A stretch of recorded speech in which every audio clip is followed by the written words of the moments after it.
Welcome back to the 5th week of ranking season. We've gone through every single position in the NBA, point guard, shooting guard, small forward, power forward, and now we've arrived to the top 30 centers in the NBA. How are y'all feeling? This is the 5th? This means this is the last episode of this series. Damn. Good job. Maybe. Good job. Listen, this is the end of the position rankings potentially, but it's not going to be the end of ranking season. I'll tell you that. We still got some more in our bag to get through the offseason. Don't tell them yet. Yeah, I'll leave it there, but just expect some more rankings to be happening. Listen, I think honestly, I was going through this list and I was actually kind of surprised about how easy this list was for me. I think after easy, really? Yeah, I feel like after point guards, this one I felt like really, really confident about my rankings here and about where everybody's at. And it was also surprisingly like the center position had more depth than I thought it had. Yeah. Like you think like, you know, a lot of other positions you have a lot of top end talent. You have that with the centers, but also you can get to like 25 and still be like, oh, that guy's pretty solid. Like he's pretty good. Yeah. I think like 6 through 10, the back half of that top 10, this was the hardest for me.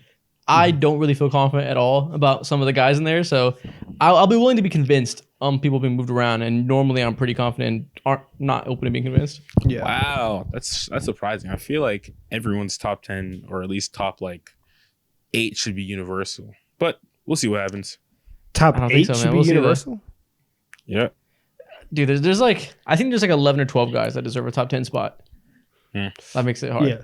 And the back half, I think there's so many rotation bigs and different types of bigs with different types of skill sets, like different smaller roles, that I think we're going to have a very different back 10.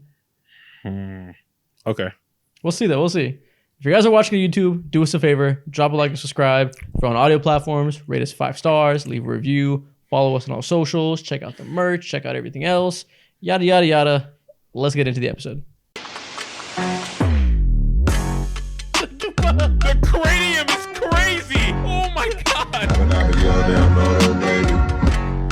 I mean, I really don't know what to say. Crayon eaters rejoice. You guys know how it goes by now. We're going to reveal block by block of 5 players at a time, going from 25 through 30, then 21 through 24, and so on, until we get to the very top of the list. Let's jump straight into this. Who is up first in the first block? It's me. Donovan, okay. At 26, I have dominating DeAndre Ayton. Oh my God. 27. Starts off hating immediately. Okay. 27, I have Jonas Valanciunas. 28, I have Kevon Looney. 29, I have Jusuf Nurkic. And at number 30, I have Nikola Vucevic. This is a record. This is a TD3 record for the fastest ranking to get to fuckery I have seen yet. Ayton at 26 is pure hating. What are we talking about? Why?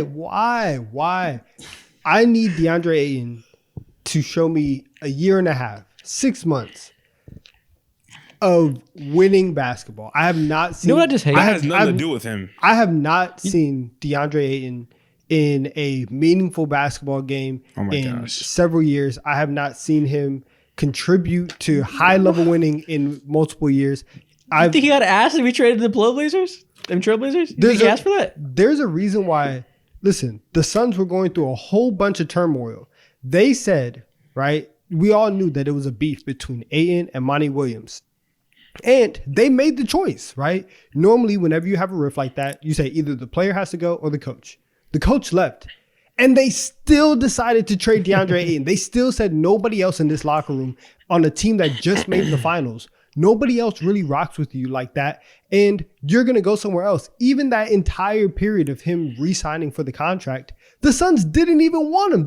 They waited to the absolute last possible moment to re-sign him. And they figured, hey, it's just bad asset management if we let him go to Indiana and not get anything back. So we're just going to get him under contract, and then we're going to trade him. And that's exactly what happened. They didn't want him. You see him in Portland. You're a year and a half into the rebuild. We already know he doesn't fit there. They're not going to want him. Where else is he going to go that a team that is actually trying to win a championship is going to be like, yes, DeAndre Ayton is going to help us get there? It's not. Like he should be a door dasher. What are you talking about? You're telling me the thing that bothers me on the same tier as he could work at Kevon TaskRabbit.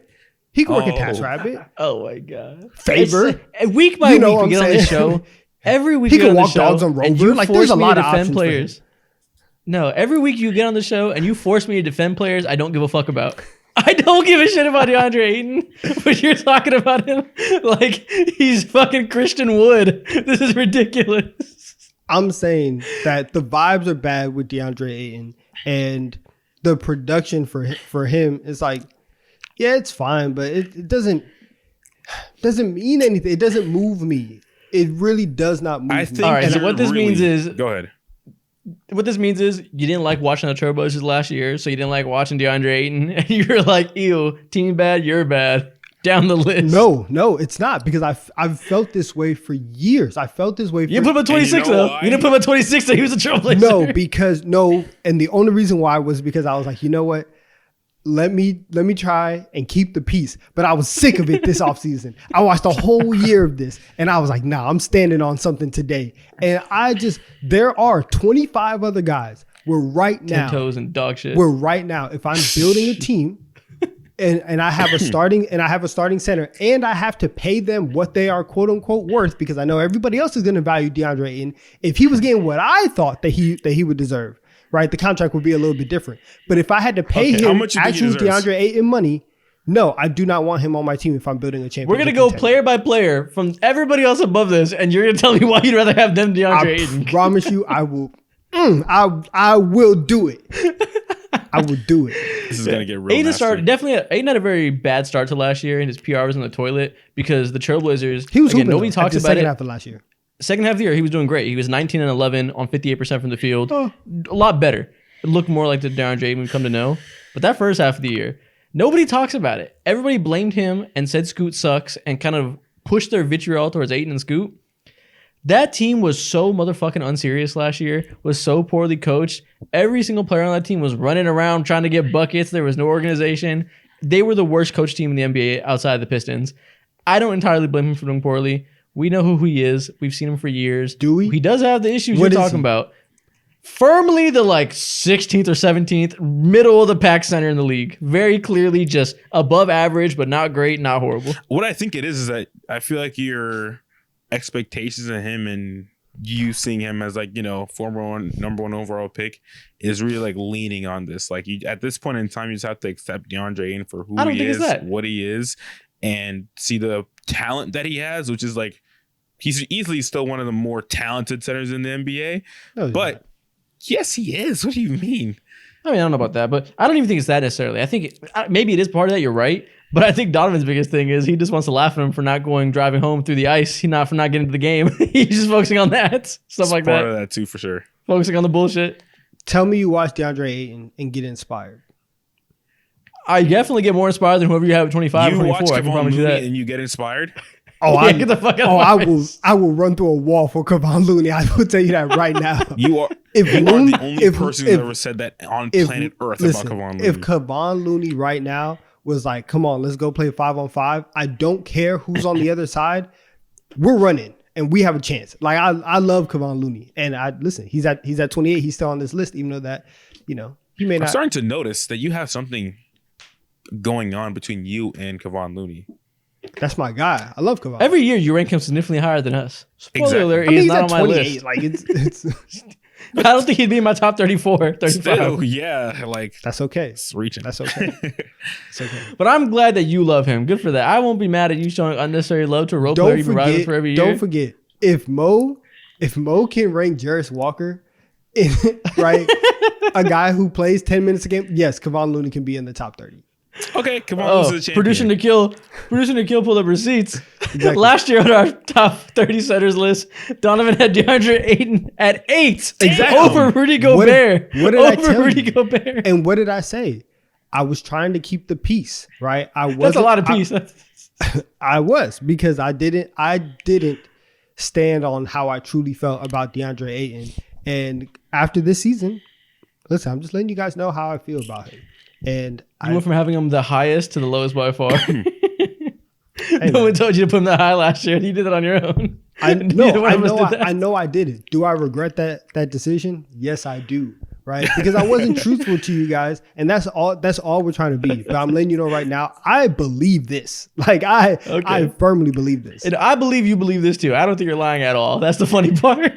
I 100% believe 8 you. to 26 is a disgusting drop off, man. I don't think we'll ever see a drop off like that. He's fine. Ever He's the again in same player. Team 3 history. He's fine. 26 to 8? 26 is so funny. It's only been like 10 months. There's It's like a rush drop off in a year. there's Yeah. like two people above him where it's like, all right, like if you want Ayton, fine. Like you can sway me. But and then like but everybody else. So from like 22 on, oh no, I got him.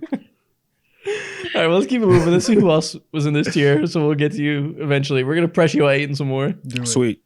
All right. So at 26, I got Mark Williams. 27, Daniel Gafford. 28, Clint Stonehands Capella. 29, Vucevic. Cool. 30, Jonas Valanciunas. I knew you would have Capella the lowest by far just because you're a Hawks fan and Hawks fans hate him. So, like I expected this. Yeah, I mean, I think he still has value. He's good at like being big and grabbing rebounds, but outside of that, like I guess you can see some people still see him as a rim finisher, even though his finishing has like fallen off a cliff in terms of just like getting spoon-fed baskets. But in terms of just being big, a lot of teams still see him valuable. It's just like truly infuriating when his defense has declined pretty dramatically. And also, like, the finishing is not there. So, pretty much, like, this rim-running defensive menacing center who also provides rebounding has lost his value in 2 out of the 3 ways that, like, is what gets him paid. So, at the end of the day, like, he's immediately, like, not as valuable as a center to me, bro. In 2023, Clint Capella shot 70% at the rim, which is pretty solid for a big. It's nothing outrageous because a lot of bigs, just get spoon-fed dunks, but it's cool. What do you think he shot this year? This past year, Yeah. I would say he shot like 57%. Not that bad. That'd be outrageous. But it was 61, which is horrible for his Yeah, role. still 4% off. Goddamn, that's atrocious, bro. Considering you have one of the best 19th passers in the percentile. NBA, you're playing with one of the 5 best passers in the NBA. Yeah. That is disgusting. Yeah, I get it. I have him a little bit higher, but I understand. I think he's still a competent defender. I don't think he's poor there, but he's not the impactful shot blocker he once was, that's for sure. And like I just look at him next to Gafford, and I'm like, I think I'd rather have Clint still. He's just very reliable and very like, you described him in a very like bland way, and I view that as more just like a safe. He's a cool big. You know what you can get from him. So I can understand you being on the lower end. Now, in terms of just like after watching like fucking however many games of Clint Capella play, you would think and assume that he's reliable on that front. Like, yeah, when it comes to just like banging with bigs down low, again, I said he's good at being big. But when it comes to guarding the pick and roll and all the niche things that you need in order to be successful with a center who has that many deficiencies in his game, you bare minimum need to be like not a negative on defense. And with a team that has Trae Young and that had DeJounte Murray last year, which was just atrocious defensively, like you can only pick so many weaknesses. And Clint Capella was indecisive. He wanted to be the weakness. He wanted to be a weakness at everything. You guys got Valanciunas down here. That's cool. I got him too. Shout out Mark Williams. He's also on my list. You guys both have Vucevic. I guess you can show my next 5. Vucevic, his ass did not make my list. I can't believe he made y'all's. He's a stretch 5 that does not stretch anymore, nor does he play defensive anyway, nor does he finish well at the rim. I don't know what he does well or above average anymore. Name me a single skill set that Vucevic is above average at. He's Just good one. at being a fake shooter. There's not a lot of. There's a lot He's of a bigs. bag getter. Sick. Yeah, exactly. He gets a bag. Paper chaser. There we go. He is. Value. Listen, What are you he was talking about? off my list until I realized that I had written somebody's name twice, and then I was like, okay, like I guess you got it, right? But he was always going to be like my last or first cut on this list. So yeah, if you don't Something have I will that's say fine. immediately about your list, Isaac, is that 2 interesting things. During that low, I'm not even that mad at because he has real concerning issues about his game. We once Can't saw him defend as shit right having now. like immense potential, and now everyone's like regressed and like really like touched earth and look past by like all the physical attributes. Interesting. Okongwu's way too damn low. He's way better than Yunus. Yeah, Yunus let me talk Nurkic about for this. sure. So this bottom 5, I don't feel good about at all. I'll move the last second. I had Valanciunas at 30. Then I was like, I have him at 30 because I do not like bigs that can't play defense unless you're the greatest offensive player we've seen at your position, like Jokic. Other than that, I do not like centers that can't play defense. So I was like, Valanciunas is stone foot ass, put him at 30. But then I was like, okay, I got to get past that bias of play style and appreciate some people's offensive skill sets. Try not to let myself just like, hate on all these non-shooting, all these European bigs. So I moved him up the last second. But Valanciunas was 30. That's why he's there. Okongwu, man, I've been waiting for 4 years for him to become relevant. For 4 years, I've been saying he's promising, he's cool, he's talented, he's the big of the future there. Then why the fuck can't he beat out Stonehands Clint Capella? Why the fuck can't he build a role for himself and impact winning? He's supposed to be a strong defender. Why is their interior defense terrible every year? And why do they need the exact same player he is, but he never fills those holes for multiple coaches? I love the idea of him. I'm not going to pretend he's been productive, super impactful like we hoped he could be. I think he's been impactful with the minutes given. The only issue is that like the minutes have been given, and Trae Young is literally big. Like Clint Capella is like Trae Young's guy for whatever reason. I do not understand it. Catch lobs. They are homies, and he loves playing with him. And He's a good lob threat. He's good. He provides downhill threat. That's what it is. That's really what it is. What is Okongwu's offensive role? I understand the defensive value. I like the mobility there. So if you're going to be a mobile big like him, you still have to be an impactful guy at the rim. He hasn't wowed me there yet like I hoped he would. He's just like mobile. He almost feels like a tweener in the worst way there, more than I thought he would be.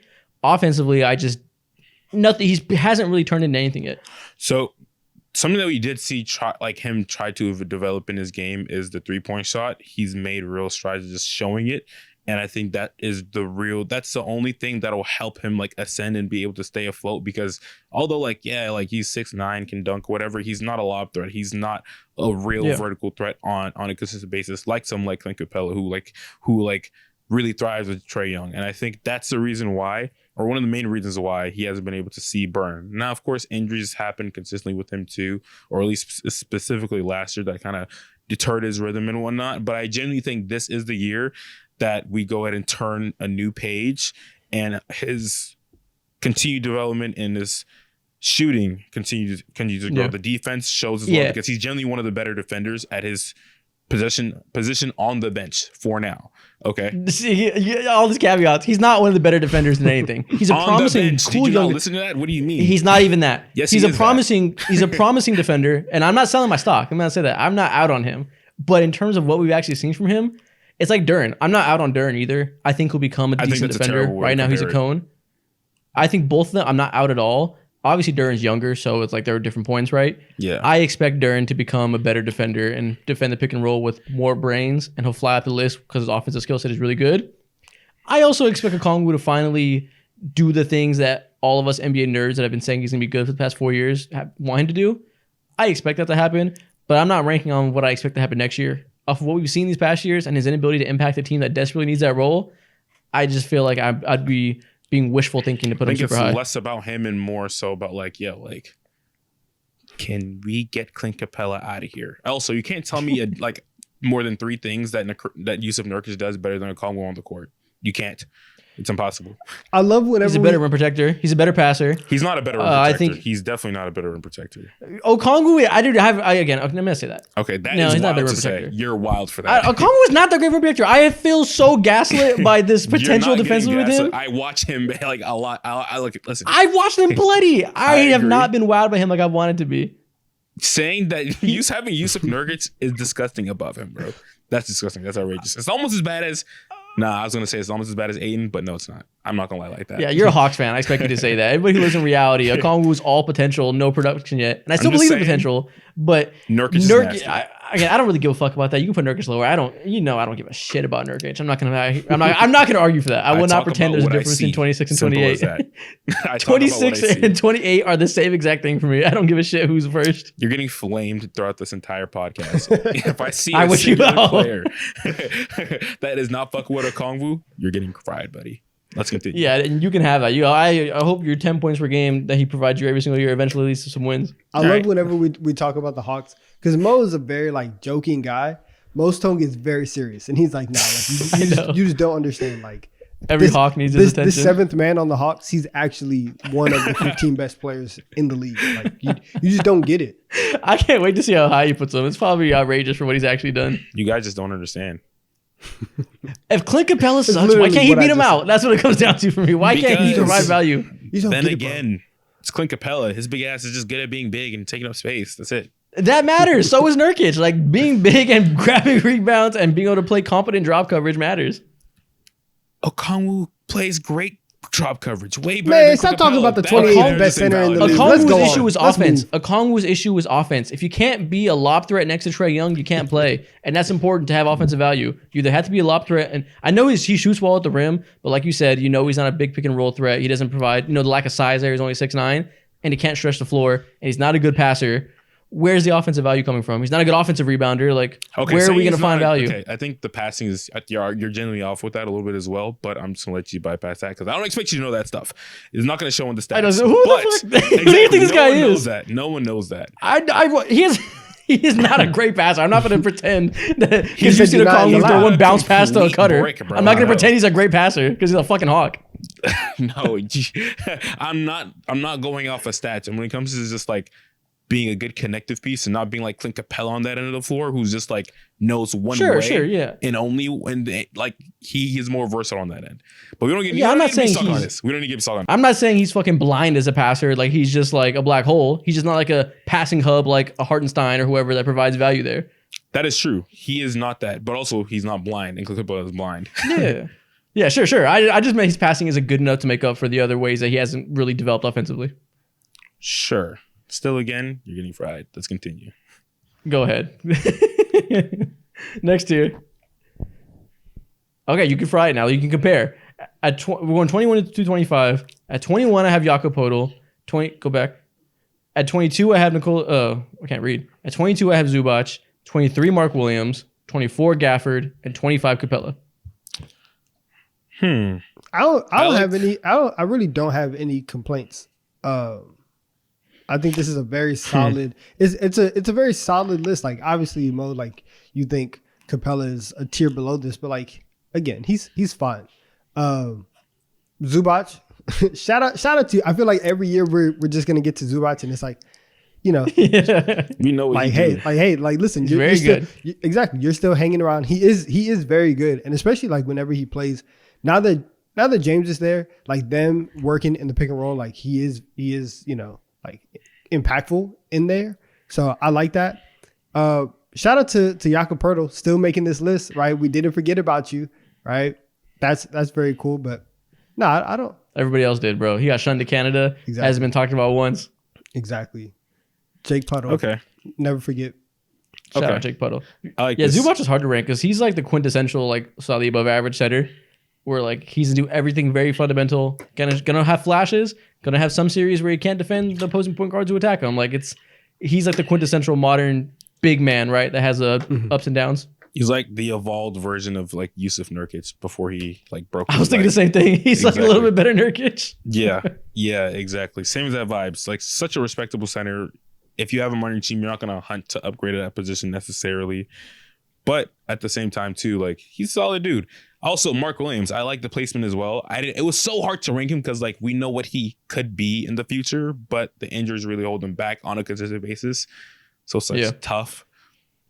Yeah, he played 18 games last year, which is not a lot. So I'm definitely giving him benefit of the doubt. But I think he deserves it, right? He's going to be very, very great player. He has the wingspan to eventually be a really good shot blocker. He's an outrageous rebounder already. He's a lob threat. I think he'll immediately have a big contribution next year. Yeah, the blueprint is already set in stone for him, and he's already like glove in hand fit with like what LaMelo Ball does and Miller does as well. I Cool think he has dude. the longest wingspan in the NBA besides Wemby. Really? Yeah, his wingspan is outrageous. It's like 7'5". God damn. Okay. Yeah, that's No, crazy. no. AD's wingspan is like 7'6". Can't be the longest. Or maybe it's 7'4". You said AG? AD, yeah. I could be lying. Oh, though. AD. Let me see. It's so Mark interesting. Williams wingspan. You can show the next tier or next person. Who we got? We got Mo. Mm. Mark Williams is a 7'6.5" wingspan. Oh my God, that's disgusting. What's Anthony Davis? Okay. I don't know. I'll go ahead and read mine off while you give us this fun fact. So at 21, Mitchell Robinson. 22, Isaiah Hartenstein. 23, Jakob Poeltl. Cool dude. 24, Duran. I wish I put him lower. And 25, Robert, my bad. Robert Williams. Good player. Good R.I.P. player when he's healthy. He's just never healthy. So the thing is, he hasn't had a healthy 2 weeks in the past 2.5 years. So I did not rank him. But Fair. if you want to rank 2021 Robert Williams, shout out you. He's on this list. That's your guy. Yeah, I Little loved do him when they he was know. healthy, but Yeah. I'll look past some injuries, but I have a feeling he's just like cooked forever. So I didn't rank him. Yeah. This is honestly the last opportunity that he'll ever like probably have to be on anyone's list. So I just wanted to go and give him a shine. Had a great career. And shout out him, man. Yeah. I forgot Mitchell Robinson exists, so he's not on my list. He got hurt, Oops. so I don't blame you. I think Hartenstein's better though. I think they're depends. similar value overall. They Yeah. just do a lot of different things. They're like so different. For sure. Yeah, definitely. The kind of polar opposites. One's the vertical, traditional big, gets to like lob threat, block shots. Hartenstein's like real finesse, passing hub. So I can see why that'd be debatable. Yeah. Yeah, I agree. But Okay, let's see Donovan's. All right. Let's see mine. 21, Nick oh Claxton. my God. 22. Oh my God. I have Jakob at 23. I have Clint. 24. I have Jalen Duren. 25. I have Zubac. What are you freaking out about? He's forget about who? Why is Claxton at 21? There's just some. Yeah, it guys, is a bit low. there's just some guys above him that I just personally like. No, you hate Claxton. No, Claxton's a menace. No, he is good. Listen, I got to look at who else I had in the tiers above him. So when I think of Nick Actually, Claxton, yeah, I see yeah, no. a lanky, skinny dude who's a defensive menace who has slight chops of ball handling through transition, which is just uber valuable. Yeah. But really, when I see him, I see his ridiculous like ability to switch and just like not be phased or schemed out of any coverage unless it's like one-on-one banging out with Jokic or Embiid, but no one can stand with him. You know what? He's exactly who the Hawks wanted Okongwu to be. Like, if Okongwu could develop into Claxton, obviously there's a size difference there. Maybe it's not exactly Yeah. fair, but if he can develop into offensively and defensively what Claxton does, that's what you want to see from him next year. He just simply doesn't have the handle that Claxton has, and also he doesn't have the length or the verticality. So it's just That's a tough combination to be smaller and less agile. that's what I'm saying. Like, this is not who we wanted him to be. Like, Claxton's just a different player. It'll be nice. Yeah, but at 6'9", he should be able to handle the ball a little bit. People called him Bam Adebayo. I think that was kind of racist. They just saw 6'9" dude who's kind Very of African, who's like kind of African. Like, okay, It is a little Man. racist, but it's also like he needs to be able to have those type of skill sets at that size. most definitely. But okay, we're no more Okongwu slander. I like him. I don't know why you dug me into this hole. But other than that, I don't dislike your list here. I dislike his list. I think Claxton should be a lot higher. Yeah, Claxton is too low. That's Yeah, fine. because he's genuinely like I think he's going to see a couple all defensive NBA teams throughout his career for sure. I don't hate that. We just got to see him with a good team, right? Like it's tough to imagine that's not going to happen for a while with the Nets, right? He's not getting that recognition playing with that bottom feeder team. Yeah, I really wish he would have walked this summer. remember when before KD left, he was in genuine he was defensive hooping. player of the year Yeah. conversation, Nick Claxton, and then the second that he left, he was still doing his thing. Nothing really changed. KD just gone, all the eyes left, Yep. and Brooklyn became irrelevant. That's the only thing with Nick that changed with Nick Claxton. PR is in the hole. Yeah. People also sleep on his rim scoring. Like he's a very skinny guy that doesn't strike you as this like dominant lob threat, but he shoots like 77% at the rim. Like he's close to the top of the league in that regard. He's great. Plus, he got aura. How could you? Plus he's pretty. There you go. He has pretty Thank you. points. Pretty privileged. It counts. All right, we can move on to the next tier. We'll see where we have Claxton. Mo, who's your 16 through 20? Okay, so 16. I wanted to put him higher, but I couldn't. Derek Lively. 17, Zubac. Solid dude. Can never go wrong. You know what he is. And he's consistent. 18, Ayton. Middle of the range. 19, Wendell Carter Jr. And 20, Onyeka Okongwu.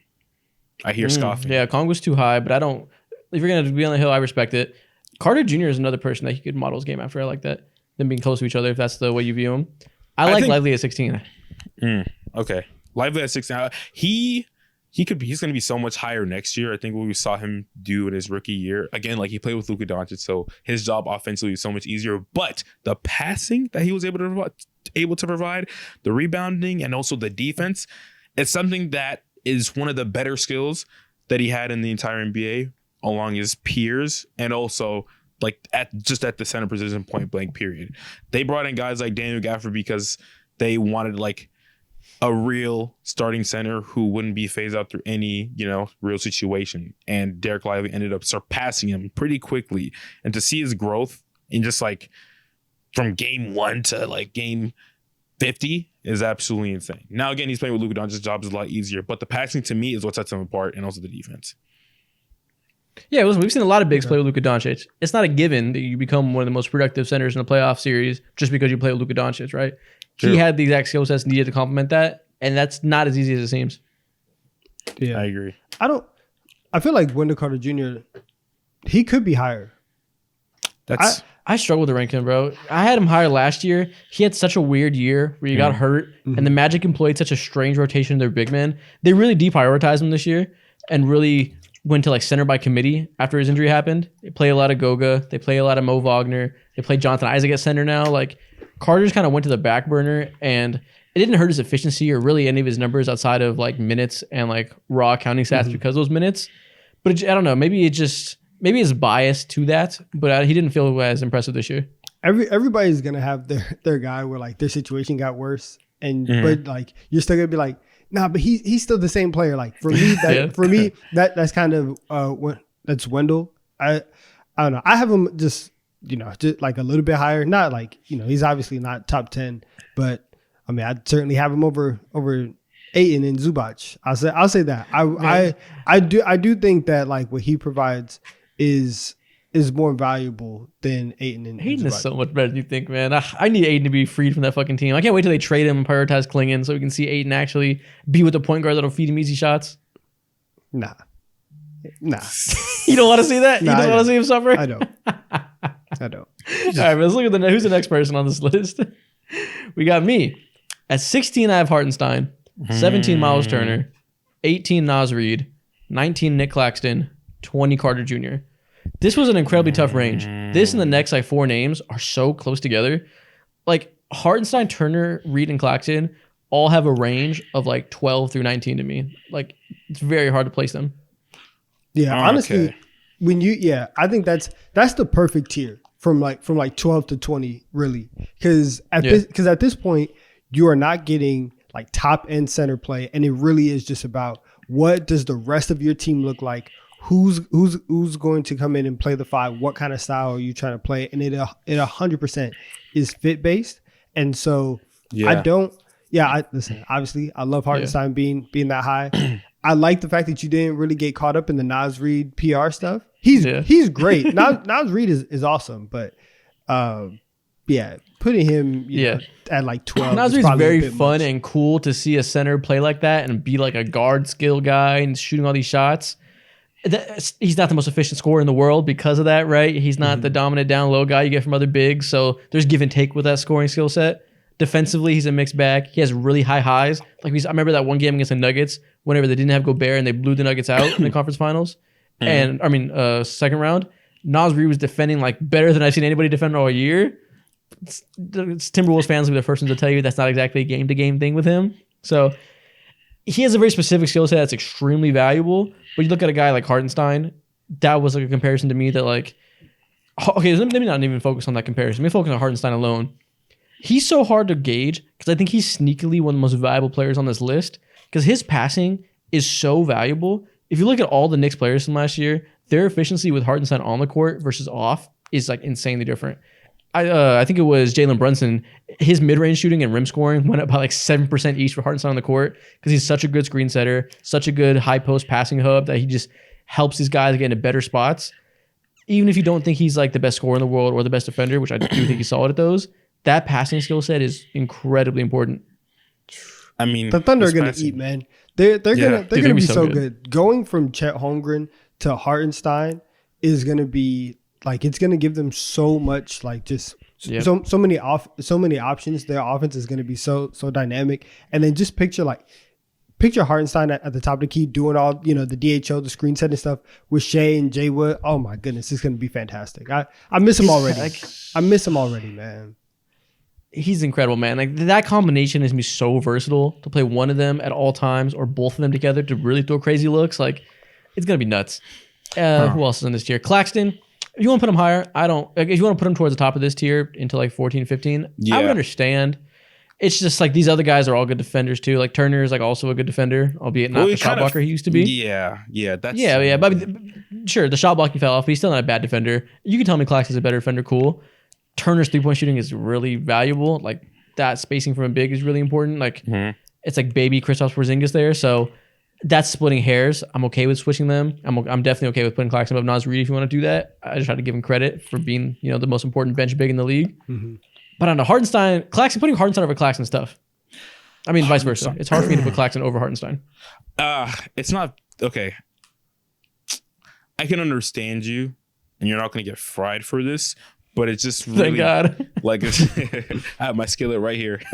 But I just see Nick Claxton, and I see someone who can say he's one of the best at something in the entire NBA for his like just point blank period. And I don't see that in any of these guys outside of maybe like, you know, Naz Reid and Miles Turner be able to their ability to shoot at their position.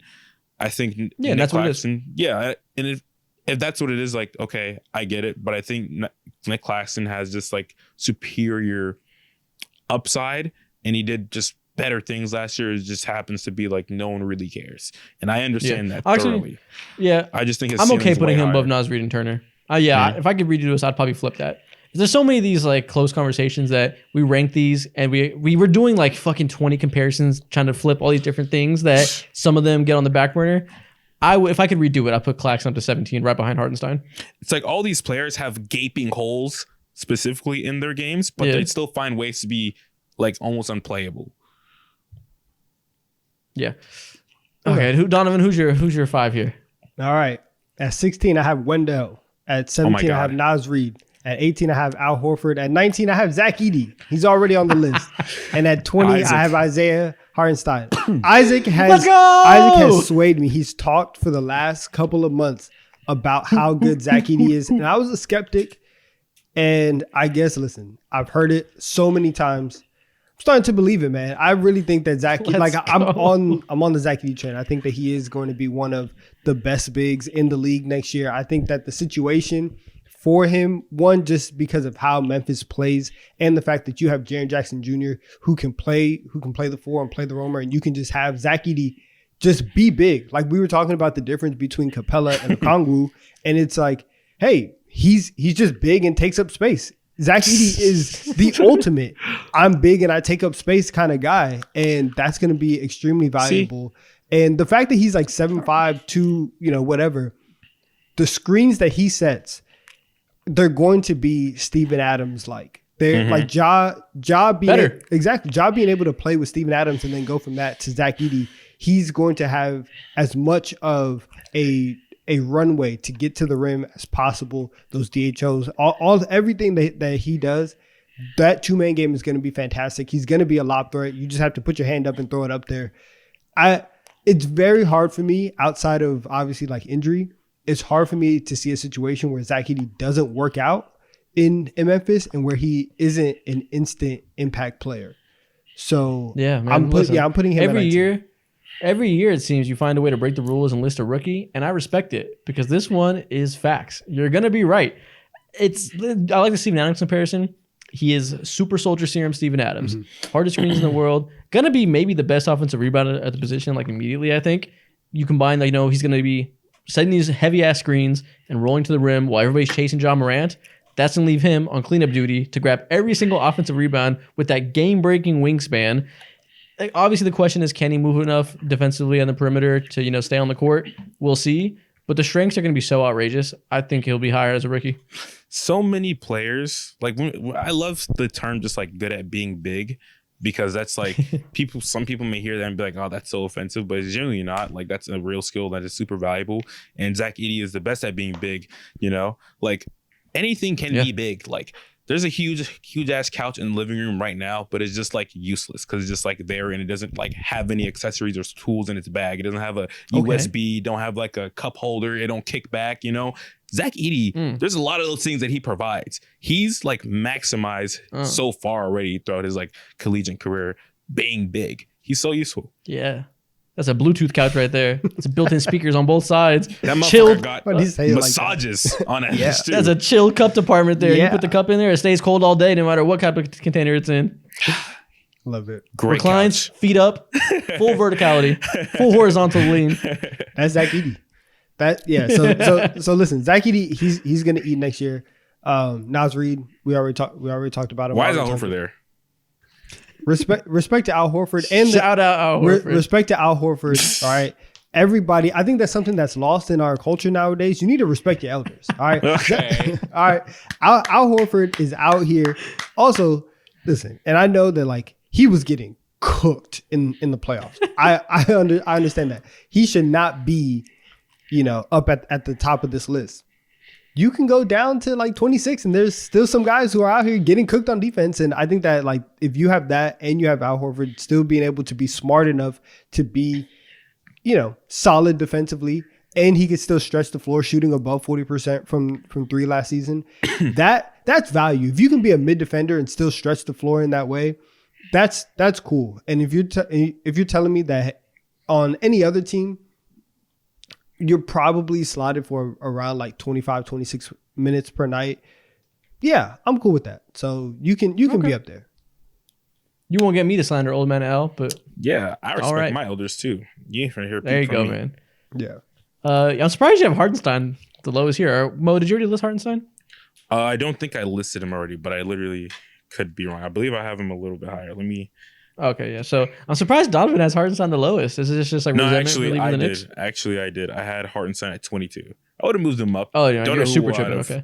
I don't know who I would have moved, but he deserves to be more middle in the pack for sure. I don't know. I said That's yeah. fine. That's fine. Cross your I arms, said cross your knees, cross your toes. the guys I'm trying to restrain myself from saying somebody's name that I've said too many times so far. Maybe I'd move like Wendell Carter. But yeah, Don't keep slandering him. Don't keep slandering him. Don't keep slandering him. okay. yeah. Okay, we move on to next year. Let's Yeah. get to the top 15. Let's see who's in the top half.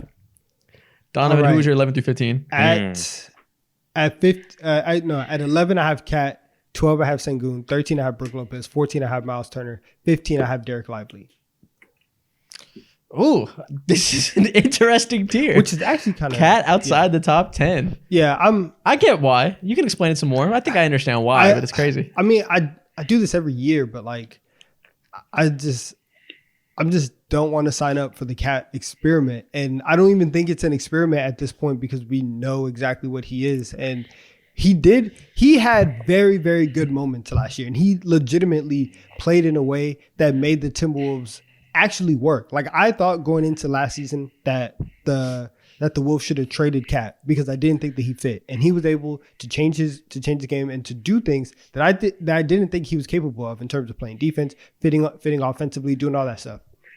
At the end of the day, he is still Karl Anthony Towns, and when you need him to score buckets, when you need him to be that secondary scoring option, or even tertiary in some cases, I don't think you're going to get that from him. And the defense is not great. Like you can get really, really high highs from Cat, but I think that those are going to be the standout moments from his career because you're not going to get a lot of them, and you're probably going to be more frustrated because of shot selection and decision making at the end of games. You're going to be more frustrated with defensive issues, and I can't look at Cat and say that he is top 10, but he did improve last season, and he is a better player than what he was. But top 10 is. I think not for there. this one, for Cat specifically, if we have to just do comparison by comparison, so I think we got to save the Cat discourse until we see who you have above him, and you can explain why, because a lot of people are going to see the glaring skills of Cat and be like, how could you put him lower? So I think it'll be important that you I'd rather have Jared Allen because of this reason or whatever. Yeah. So we'll say that a little bit. I like Sengun at 12. He deserves to be at the top of this tier, I think. Mm-hmm. Can't break him in the top 10 yet, like some Rockets fans would hope, but he's knocking on those doors. True, 100%. It's also very interesting, and I know the Rockets fans are there. I am also on the strain of going into next season. Can we not fool ourselves into thinking that the Rockets are going to have some dynamic duo of Jalen Green and Sengun?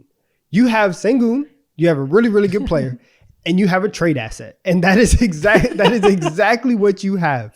You are not gonna have this 1-2 punch going there. He's the guy that you guys need to build around. He's the guy that offensively can do stuff. And I was lucky enough to see him literally at his best score a career high 45 points on Wemby, just throwing his shoulder around in that Georges Niang built body and was just getting buckets. He is really, really good offensively, and I think that the Rockets, like they were 41-41 last year. They should be in the play-in next season, and a lot of it is going to be because of Sengun and his growth. Okay. Man, him throwing lobs to Amen Thompson on cuts, Reed Shepard running off of screens and catching his passes for corner threes. There's so much to like there once they clear up the roster clutter they have right now. They're going to be one of the more fun young teams to watch for sure, without a doubt. And it all starts with Sengun and his ability just to see things on the court that the average center can't see. And like some people will want to put him higher, like he's the closest thing to Jokic, so and so. It's hard. Being the closest thing to Jokic doesn't necessarily make you close to Jokic because he has such outlier skill sets to make up for his weaknesses that these other guys like Sabonis, Sengun, whoever else in this play style don't have that ridiculous interior touch and size to make up for the lack of defense. That it's just less valuable of a archetype, I think. Yeah, I can agree with that. Of course, it should be the easiest thing that everyone should be able to agree with because Jokic is one of the best passers, arguably like the best passer we've ever seen, point blank period. And Sengun, like he's nice, but you can't say he's one of the like 5-10 best passers in the entire NBA. Yeah, you know, I think his passing is actually I think his passing is actually the thing that's translated least about his game from him as a prospect. People really thought he would be out here being like a crazy passer because his highlights when he was playing overseas were nuts. He was throwing behind the back, ridiculous shit. And he's still a good passer, right? He's not like bad or anything. But I feel like his value is more as a scorer and as a hub, right? He keeps the ball moving. But I don't think like the elite passing at the top tier of like truly creating plays and finding really crazy passing angles and stuff. I don't think it's quite translated as much as people expected. Yeah, he's not. He can create, but he's not creating something out of nothing. The way that like the way that a Jokic or a Luka can, where everybody's covered, but there's like 0.5 millimeters of space, and they're getting the ball in there. Yeah, he is a very good passer for his position though. When he was healthy, he was super important for creating 3-point shooting opportunities for his teammates. When he got hurt, they took off and were really good still because Jalen Green turned into 6'5" Donovan Mitchell. But once that slowed down towards the end of the year, you started to see that, they really need him to create shots. Otherwise, they have nothing. Yeah, facts. I agree. Okay, who's next? Next up, we got me. At 11, I got Jared Allen. Ooh, that hurts. This was so tough. It was so hard. We just talked about it on the stream. I said he's going to be my top 10. I tried so hard, but I couldn't justify it without bias. Jared Allen's 11. Sengun is 12. Brook Lopez is 13. Derek Lively is 14. And DeAndre Ayton is 15. Oh, man. Jared Allen. You got to put him in the top 10. You got to put him in it's the very top tight. 10. I said the back half of my top 10 I feel horrible about. I don't feel good about it. This includes 11. 7 through 11 are tough. Yeah. I mean, and I moved Lively down one spot. I had him at 13 at first. I wanted to put Lively extremely high, but I had to be a little reasonable, I guess. Yeah. Our lists are pretty similar, so I don't really have any like real gripes about it outside of Allen, but obviously like we'll get to that because spoiler alert, he's in my top 10. Yeah. Obviously I have Ayton 11 spots higher than you, so I think we have quite the difference of opinion on this guy. 11 spots higher is absolutely hilarious. But that would be the biggest gap on any of these lists. No, it's the biggest gap in TD3 history. Like 1 year besides non-listed guys. Yeah, besides non-listed guys. Absolutely. Man, I don't care about that. But I like where you have Sengun, Lopez, Ayton. We just need to roll into mine. Yeah, let's see Mo's and we'll talk about it more. Okay, cool. So you guys see who I left out of my top 10. We each had to leave someone out. And me personally, I am surprised that I'm the first one to leave him out. But Sabonis is at number 11. Claxton is at number 12. 13, Naz Reid. 14, Miles Turner. And 15 is Brook Lopez. You got on me for Miles Turner's defense being down a little bit, and you put him way higher than I did. Yeah, because he be pulling that thing. That's why. Yeah, exactly. Okay. Like he's been on the trading block for Indiana for like the last 5 years, and they just can't trade him because he just does so much that no other center, not other, but not many centers can do. So I'm just like, okay, Yeah. It's definitely important for their scheme to have a stretch five, and they know that. Yeah, I respect you I for can put having him this high because the defense doesn't move me. It Yeah. definitely got a lot worse compared to the last few years. I Which respect is you weird for 'cause having he's not even Claxton 30 yet. at 12, though. Hmm? I said I respect you for having Claxton at 12, and like I think- yeah, and like guns, I and like guess. standing firm on the fact that like he hasn't gotten worse over the Wait a last minute. year. Wait a minute. What? Do you have Sengun above Sabonis? I cannot confirm or deny just yet. Oh my god. I cannot confirm or deny just yet. All right, so obviously we all know I'm the biggest Sabonis hater here. I had him at 11 as well at first. I mentioned it earlier with Jonas Valanciunas. I moved him up last second because I tried to I felt like I'm too biased against poorly defending centers. And I feel like I don't appreciate their offensive skill set enough in these conversations, at least. If we're talking who we actually want on our team, I don't want Sabonis on my team, period. I don't think his archetype I can win with in terms of what you got to allocate to him, the responsibility he needs the ball in his hands, all this stuff. I straight up do not think you're winning a championship with him at any point in his career. But if we're ranking players, we have to respect skill set and ability and like the talent at least a little bit. And he's obviously outrageously talented offensively. I don't think it matters for high level winning, but he has value there. So I put him in the top 10, but just know it's just barely. I think you just finally just try to like face your demons, and I think you just tried to face demons that didn't exist when it comes to Sabonis. Who Like, how could you look people I in have the a face question. and say Jared Allen is a better basketball player than Sabonis for what Sabonis has earned? Like, he's earned a right to be in the top 10. Has he? fair? But I don't want to Yes. say see through him as a I mean, player. he has. but I'll he's in say my top this. 10, I'll say Oh, this. I see through. I see through. I do see through him as a player, but I still think he earned it. Okay, so question: who would you have a easier time trying to build a championship team around this player, Sabonis or Sengun? I choose Sengun because he can actually shoot the ball, and he allows. Kinda. Yeah, he does it. Sabonis doesn't do a lick of that. Yeah.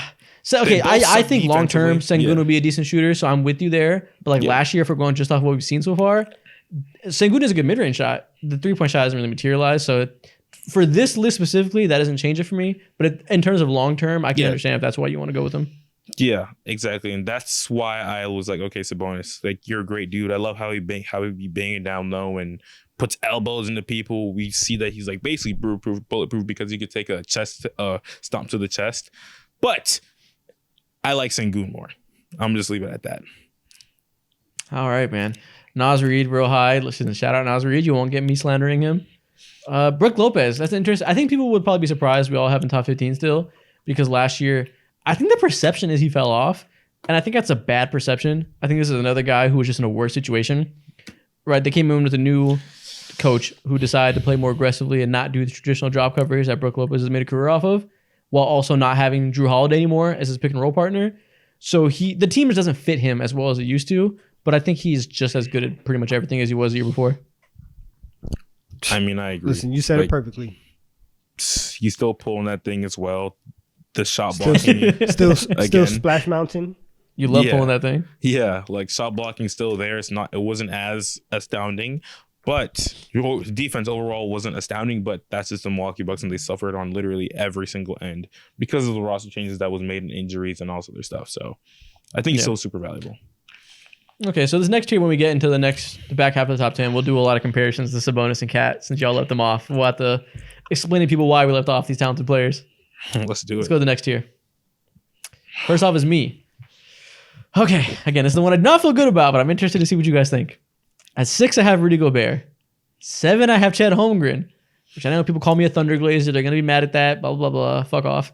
At 8, I have Kristaps Porzingis. 9, Karl Anthony Towns. And 10, Sabonis. I understand. I understand the 9 and 10. I genuinely do get why you put those guys there. This is just a personal thing. Those two guys just can't play on my team. But if Wow. there's 29 other teams that you can play on, right? Exactly. They can't play on my team either, but I respect their ability to play on somebody else's team. Yeah. And So at I a certain get it. point, you have to talk about overall value, not just what you think matters to winning. Like there's like we have to balance talent with value, right? So I got to give him somewhat of a nod. I feel better about Karl-Anthony Towns here. I think last year he did prove that he can be a tertiary player. His defense was better. People don't give enough credit for him adapting to power forward. Before the Rudy Gobert experiment started, his entire offensive game was built around one, he does a pick, he sets a screen, he can pop, right? These bigs who play drop coverage can't come out with them. He's shooting a lot of threes. If they do come out with them, Karl-Anthony Towns is really fast and really good at blowing by the center when they attack the perimeter, defend the three, and he'll beat you with the drive. That's how he scored 60 against Jacopo the one time a few years ago, just blowing by him every single time he closed out in these threes. That was like the entirety of Cat's offensive approach. He wasn't as much of a post guy as people think. It was really shoot threes and attack closeouts. That becomes so much harder when you have Rudy Gobert down low. That's why the first year together, he looked terrible. And we were talking about trade conversations because his entire offensive approach was completely nerfed by putting this giant behemoth down low to clog up the space. So for him to adapt to that, learn how to play off ball more, learn how to pick his spots, kill you as a cutter, do the two-man game with him and Gobert up both on the court at the same time to high-low stuff, extremely impressive and shows a portability to his game that I didn't really expect there to be. So I like him as an offensive weapon to like deploy in interesting ways more than I thought I did. Question. This is not a question for me, but I know people will have some issues about this. Not me, though. Why do you have Karl-Anthony Towns that much lower compared to Rudy Gobert? Because he's the DPOY and he's the best rim protector in the league. And I know a lot of people, it's a common narrative that Rudy Gobert gets played off the court. He can't play defense in the playoffs. He gets exposed. None of that is even a little bit true. All of that is the worst narrative ever and is just like a good litmus test for do you know what you're talking about? He has his weaknesses, obviously. I actually defensively, I think that's all stupid. All of it. Like, it's not even a little bit smart. But this past playoffs, I did come around offensively. I think you guys swayed me a little bit offensively in terms of his lack of ability to finish at the rim and have any touch at all is actually a problem. Like, I've really realized that offensively, this guy sucks. And I wasn't really quite willing to admit that. In a playoff setting, his offense is a problem. So I'm with you guys there. If he gets played off the court, it's usually because of offense. But I think at the end of the day, the defensive value he brings, even just regular season, to be a walking top 5 defense everywhere you go is incredibly important. I would say the only gripe that I have is like Porzingis over Towns. And that's mainly because like Porzingis and injury history for me personally, great player. And like in terms of just like theoretically speaking, he is the easier player to build around and he is the easier player to just like imagine playing with any other player in the entire NBA. I agree with that. And I'm also proud of you for putting Chet Holmgren above Kristaps Porzingis. Because that's right. That's facts right there. Hey, I was thinking about putting him above Rudy Gobert. I had to contain myself. You shouldn't have done that. I was like, listen, honestly, I don't think it would be crazy, but Rudy Gobert deserves it. Like, he's truly that level of defender.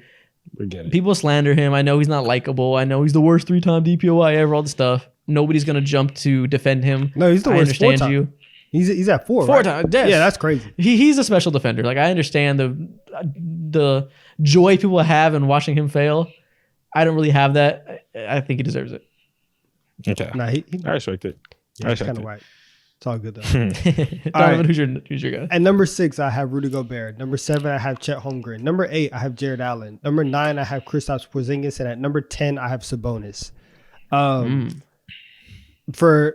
Honestly, Isaac, I think our 1 through 7 is going to be the exact same. And I had the same issue where, if you honestly ask me, I think I might want Chet Holmgren over Gobert, but because Chet's playoff run was also, like, at least offensively, was also just as bad as Gobert's. You can't go ahead and do that. Like, there's still areas of Chet's game where he has to improve. He's never gonna be 270 pounds, right? He's never gonna be this like behemoth of a center, but he still has to get a little bit stronger. He has to be a little bit more physically imposing. Where Rudy's skinny, but Rudy's still strong, and he can at minimum go out there, still get you 13 rebounds. Like that stuff. I'm glad you brought this up. That stuff matters. I forgot to mention this. Chet isn't higher. So I think right now Chet is the most underrated defender in the NBA. I think it's kind of a fucking travesty that he wasn't on an all defense team, because the voters wanted to make the second team like all guards and make sure guards are on there and have the representation. Chet 1,000% deserves to be all defense this past year. He walked into this league and made the Thunder a top defense overnight. The only difference in roster that went from them being like 11th in defense to second and third all year was Chet Holmgren. He is that level of defender. If it wasn't for Wemby being maybe the best defensive prospect you've ever seen, we'd be talking about Chet as the next big future DPOY. Like, it would be like the way we talk about Evan Mobley, where we're like, oh, is he going to be in Tim Duncan convos as a defender? This should be Chet. Chet is in that tier of prospect as well. And yeah, I didn't put him as high offensively because as a rookie, he had those size issues that you're mentioning. Derek Lively ate his fucking lunch, used that size mismatch immensely. So if we're just going off what we saw, we're gauging off who they were last year. He has those weaknesses. I don't think they're going to be weaknesses very much longer. I think they're going to do a better job utilizing him as a ball handler, as creating for himself and others with the ball in his hands. He's very slept on with that skill set. And yeah, he'll put on more weight. He'll get stronger. He'll learn a little more. But yeah, you can't put him in the top 6 or so because of those reasons. Yeah, not now. Going into next year, he 100% will. Yeah. Listen, he's in the South now. All right, he has to get ready to eat. Right, you get him on a Southern diet. Send him to Cracker Barrel and all that. He'll be okay. But yeah. So Gobert at 6, Holmgren at 7, Jared Allen at 8. I think that Jared Allen, and this is the reason why I put Cat at 11, and this is the reason why I put Sabonis at 10. Where yes, talent wise, they are better than Jared Allen, but when you get in this range, being able to like actually contribute to winning and being so good that you have to be like placed on a team at a certain level, that you have to get certain responsibilities, it starts to take away from what you can actually do well. Like Sabonis is so good that he has to be your first or second, initiator of offense. But whenever that's the case, you're not going to go far. Like there's a very, very clear limit where if you have Jared Allen on the floor, whose offense has come a very, very long way and is, outside of the freaks that we have in the top 5, like Jared Allen is also DPOY caliber of a center. Like he's amazing. And having a 5 who at bare minimum is going to give you DPOY level production that's exactly the Rudy Gobert stuff. And you can have him at I think it's easier to build a championship team with Jared Allen as your 5 rather than Sabonis or Cat. I can see that. Yeah, what you're describing makes total sense. It's just, his scalability to different roles next to other stars is incredibly important. It's why, when you have like all-time convos, a popular one is Russell Westbrook versus Chris Paul. And some people would be like, Russ is so much better, the triple-doubles, yada, yada. But the scalability next to stars is a little bit worse, right? You'd think that a Chris Paul complements a star better than Russ does. Whether you agree or disagree on that, that's like the principle. And it's very easy to imagine that for Allen over Sabonis. Like, he doesn't need the ball in his hands, where Sabonis does. And a lot of players are more talented than him that should probably have the ball in their hands. Exactly. I like this a lot. I think you said DPOY level defense. That's a bit generous for Allen, but I see your point. You know what I'm saying? More so when I see like there's Jared like Allen. 7 guys ahead of him that are legitimately like DPOY level. So I understand that. Top guy, take him out. Okay, let's see Mo's. Yeah, we could roll into mine, but whoops. Oh, it's glitched. We can roll into mine. So at number 6, I have Rudy Gobert, lockstep. Number 7, I got the utmost respect for Karl-Anthony Towns because of prior reasons we'll get into later. Number 8, Jared Allen. The offense has came a long way, and he truly upped his value on that end, and that's why he's so high. Defense has been pretty much always good, but I'll leave it at that.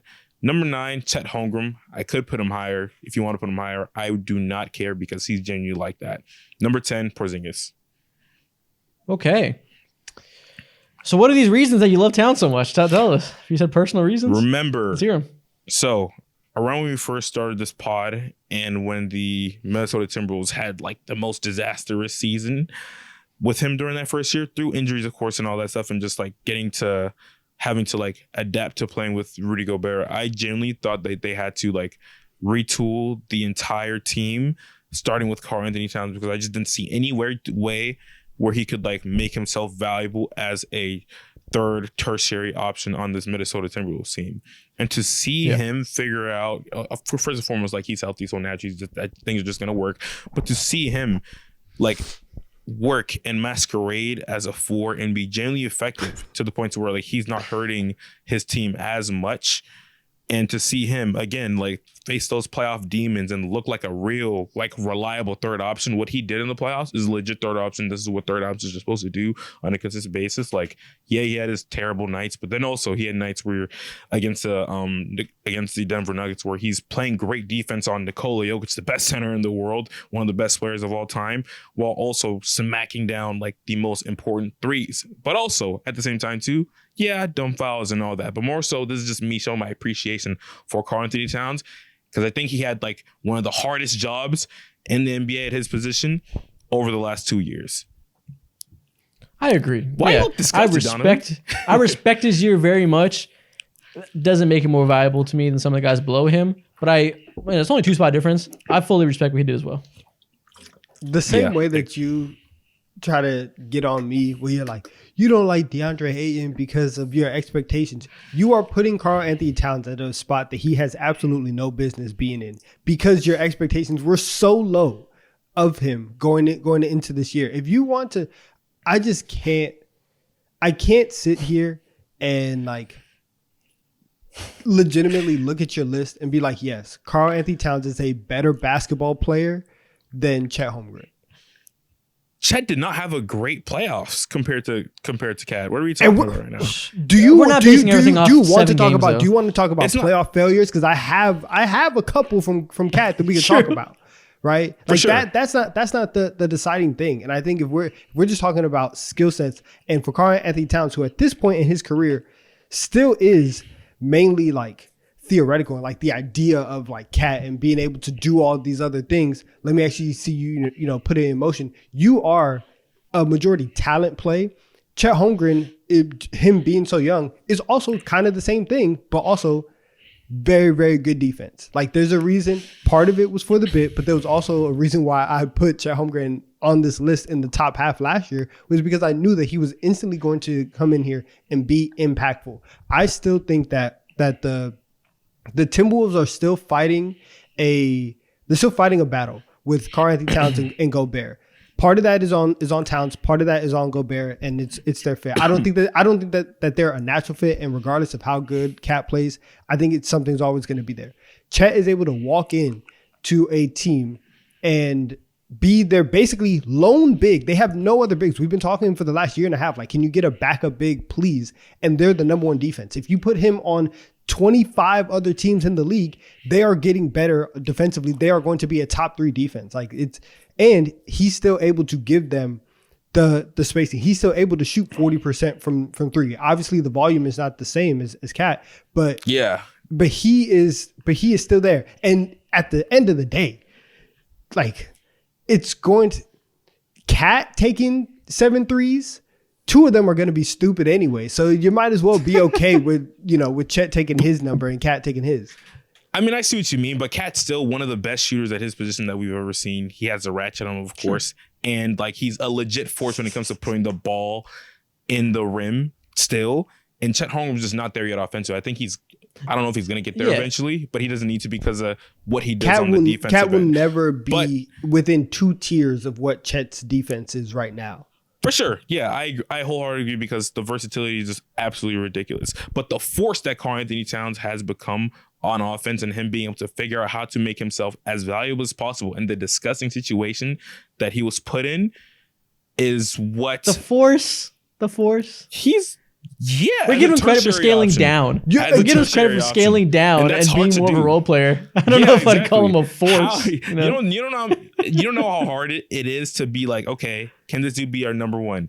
Cool. We don't go very far with this dude as our number one because Jimmy Butler is basically telling us that he's important. A fucking bitch. Can he be a number 2? What you're describing is important. No. It's important, but it doesn't make him more valuable. To see him maximize his value at that level and like proving to us pretty much that he can be the 3rd best player is the respect that I'm giving. Okay. Wait, real quick. The biggest difference is the offense between Holmgren and Cat. Do you not hear how that sounds? A guy maximized his potential and he's the 3rd option, and you're like, yeah, he's the 7th best center in the league. Where Chet Holmgren is a rookie, still has a million ways to go.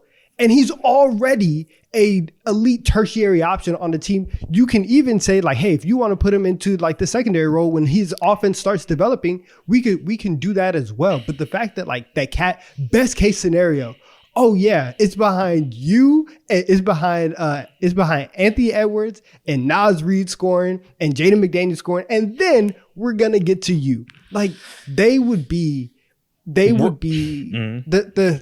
Wolves right now if they get to a situation, which is very, very likely, where they decide, hey, the money is too much.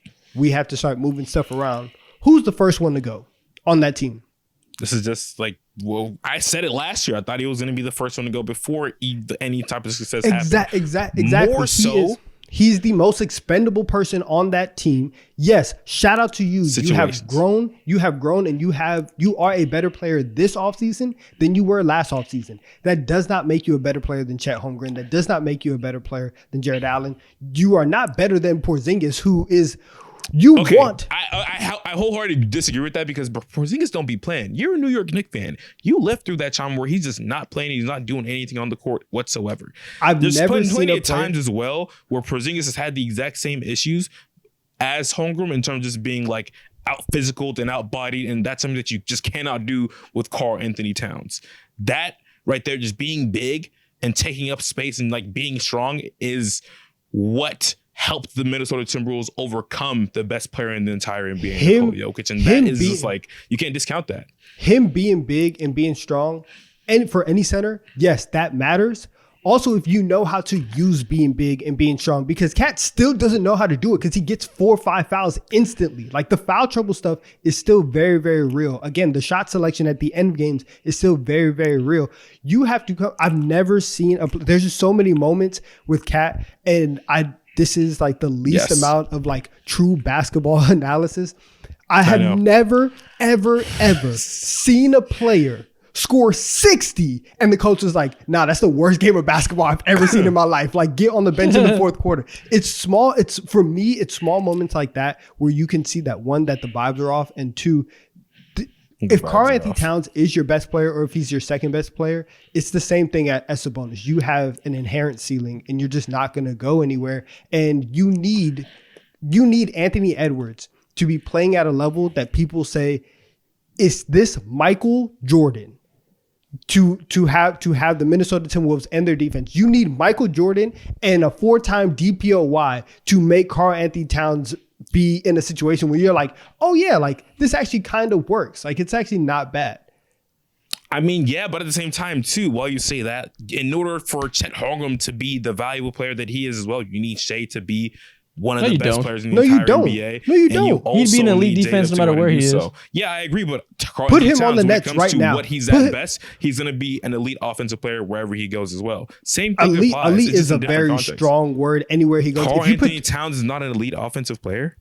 Is he a top 20 offensive player in the league? No. If you put Chet Holmgren on the Nets and you have Cam Thomas and you're just like, hey, go play NBA Street for 40 minutes. Like there's still going to be a solid defense in the league where you could put Karl Anthony Towns on who's the worst team in the league. You could put Cat on the Pistons right now. They are not sniffing top 20 offense in the league. Ooh, that would be nasty. That'd be horrible. Okay. It's not happening. If you figure out a way to play alongside Rudy Gobert while like not absolutely destroying your efficiency, and also like seeing the ways that Karl Anthony Towns has grown offensively when it comes to his passing and vision, you're an elite offensive player. There's so many elite offensive players in the NBA today. That's not crazy to say. Top 20, 15, top 25, top whatever 20? way you want to put it. Yes, that's all elite. 10 point guards that we ranked are better offensive players. If you take the top 3 players at every single position that we ranked so far, I feel like we should move on. This is a lot of Cat time. I've been playing Subway Surfers for 10 minutes. I've been so bored of this conversation. Oh my god! I've been playing Subway Surfers for so long. He just wants to go ahead and get into TikTok time. Good god! Let's look at the top 5. This is going to be the all of fastest ours top are 5 together. Okay, fastest top 5 ever, pretty much. At 1, I have Nikola Jokic. 2, Joel Embiid. 3, Anthony Davis. 4, Victor Wembanyama, and 5, Bam Adebayo. Donovan, can we say ours together now? Yeah. Listen. 1, yeah. Go ahead. Nikola Jokic. 2, Embiid. 3, AD. 4, Idris Adebayo. And then 5, we got Wemby. Listen, Bam has until the season starts October 22nd. Bam has until October 23rd to be the fourth best center in the league. Wemby, I had to give Bam his credit, right? He got the gold medal, all of that. He's very, very good. Wemby is on his way. He's here, and it's only a matter of time. Yo, I cannot argue. we don't have to lie. We don't have to give brownie points. We saw the second half of last year. No, we Wemby did. took a second-year leap within his rookie year. I just don't want to He was- disrespect Bam because he doesn't get enough credit for being as good as he It's does. not disrespectful. Wemby is a goon. He's No, gonna fly up this no. list. You can't give him 2 more months? Name me 3 things Bam Adebayo does better than Wemby right now. He rocks a headband better. He's Sick. better. Yeah. His- Headband, he wears earrings better. And also, he backed Aja Wilson. Aja Wilson. Hey, listen. That's what I'm saying. That's what I'm saying. Let me pull up Victor Wembanyama's Instagram. Let me do some investigation. I bet we can go Bam for Bam. But listen, man. Wemby is first team all defense for a reason. Bam is an amazing defender. One of the one rated in the league. I think it might be Bam pretty is close first to team on even. defense. Didn't Bam make first team on Yeah, defense? exactly. Yeah. And I'm saying it might be even in his rookie year. It might already be even. Bam's biggest trump card is he's an awesome defender. He can be a great rim protector with his wingspan. He's mobile, play all these different versatile type of defenses. And it might already be even because Wemby's physical attributes and shot blocking is so ridiculous. He's a stocks monster already. And obviously he still has to develop the core strength to be able to defend a Joel Embiid, defend a Sengun for that matter. That's the thing, obviously. And that's where Bam has him one up on defense. But now let's do offense. And this man Wemby is already basically just as good of a passer. We know he brings more shooting. Bam was a little bit more efficiency, a little more efficient, but it was by 0.1 percentage of effective field goal percentage, despite Wemby's rough start to the first half of the year when he had no point guard. Second half of the year, Wemby was way more efficient. He brings 3-level scoring. He brings a passing hub. We can just be honest. He's better. October That point 23rd, one. I'm on your side. Right. Yeah. But the night one, I'm gonna give it to Bam. Like I said, respect your elders. There's still a process. On October 23rd, I will change this ranking. Wemby will be 4. Listen, man. I love Bam Adebayo. He can be 5. He's still top 5. It's no slight. I'm sorry, Bam. I'm sorry. The convo, this time next year, the convo will be AD versus Wemby, not Bam versus Wemby. Yeah, but we're talking about. It might be based off Embiid of versus next- Wemby. I don't know. I don't know. Man. Hey, those let me sit conversations up. are not out the door. Let's get to talking. Those conversations are not out the window. Let's have some dialogue. Yeah. Yeah. Yeah, listen, it's very close. I don't actually hate you putting Adebayo above him. That's fine, but Yeah. I don't think we need to be shy. Right. But other than that, Shout top out to 3 are Bam, undebatable, though. right? Nothing really to say there. Yeah.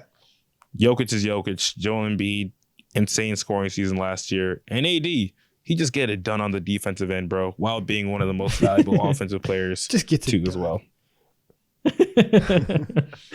And that's the quickest convo we've ever had about the top 5 because this is the least debatable top 5. It's very set in stone outside of one mini debate. Exactly. I feel good about this. I feel good about this list in general. It was a fun one. It's We the most spent 20 difference of minutes on opinions we Cat. had. This is hilarious. I know. I'm sorry, buddy. And we Cat, spent- Cat brings out the worst in me. He really does. You're a bastard. Also, Dude. you're a bastard because you said you wanted to respect your elders and Bam Adebayo, but you don't want to respect Karl Anthony Towns. You How old put is that he? white boy from the O ahead of him. Be consistent. How old is he? Karl Older Anthony than Towns is like Adebayo. 28. He's older than Bam. Yes, respect your elders, but you want to put that bright skinned dude ahead of him. Be consistent. There's exceptions to every rule. So Oh my god. sorry. And with that being said, this wraps up our 5th and final position ranking of this calendar year. And that also brings upon us producer corner. Let's go. Oh my gosh. Oh, what? Oh, what? Oh, what? Wait, what is this? Oh, I was gonna Crossover. get up use the restroom, but we got in person to kill. Two men, one chair. Why are you so close? All right, we don't need to go there. Why are you I so close? know you two, Donovan Isaac, and the viewers are wondering why I'm with Mo. We weren't invited, by the way, everybody. No, not at all. So he woke up this morning and he had bought me a plane ticket, and he's like, "Yo, we need a hoop this today." So I flew in, lost 3 hours of my day going from the Pacific Coast, and we got shots up. I won't tell y'all where, but I was with Moses. Oh wow. Brooklyn Bridge Park. Damn, you dropping a low like that? Oh my god. Hey, I wasn't gonna air it out. Yeah, Mo's getting lit up. I think I was holding my own. Did very well. We did our best Steph and Draymond impression. You can tell who was who. But at the end of the day, it was. Am I the Curry? Curry, Draymond. In what way? Hey, he's Curry. I mean, in what way? All right, but listen, got a fun producer corner. It's a two-parter. For those of you guys who are going to click off, the second part is actually going to be a child picture reveal of one of the four of us. Well, surprise, it's not going to be Mo. When you say that, it sounds like somebody had a kid. Exactly. None of us are fathers. Like, let's get that straight. Anyways, Not So you for- yet. for- You'll get there. Stop that. we'll get there. Stop that. First part, producer corner. I don't think, beat that Mo, this is Jesus really your name. bag.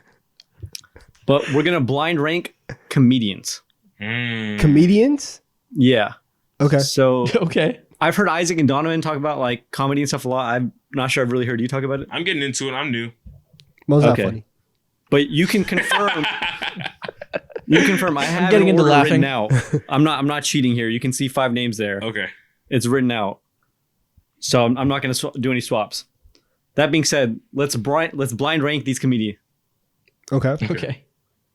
All right. First off is Chris Rock. There's 5 names. Ass.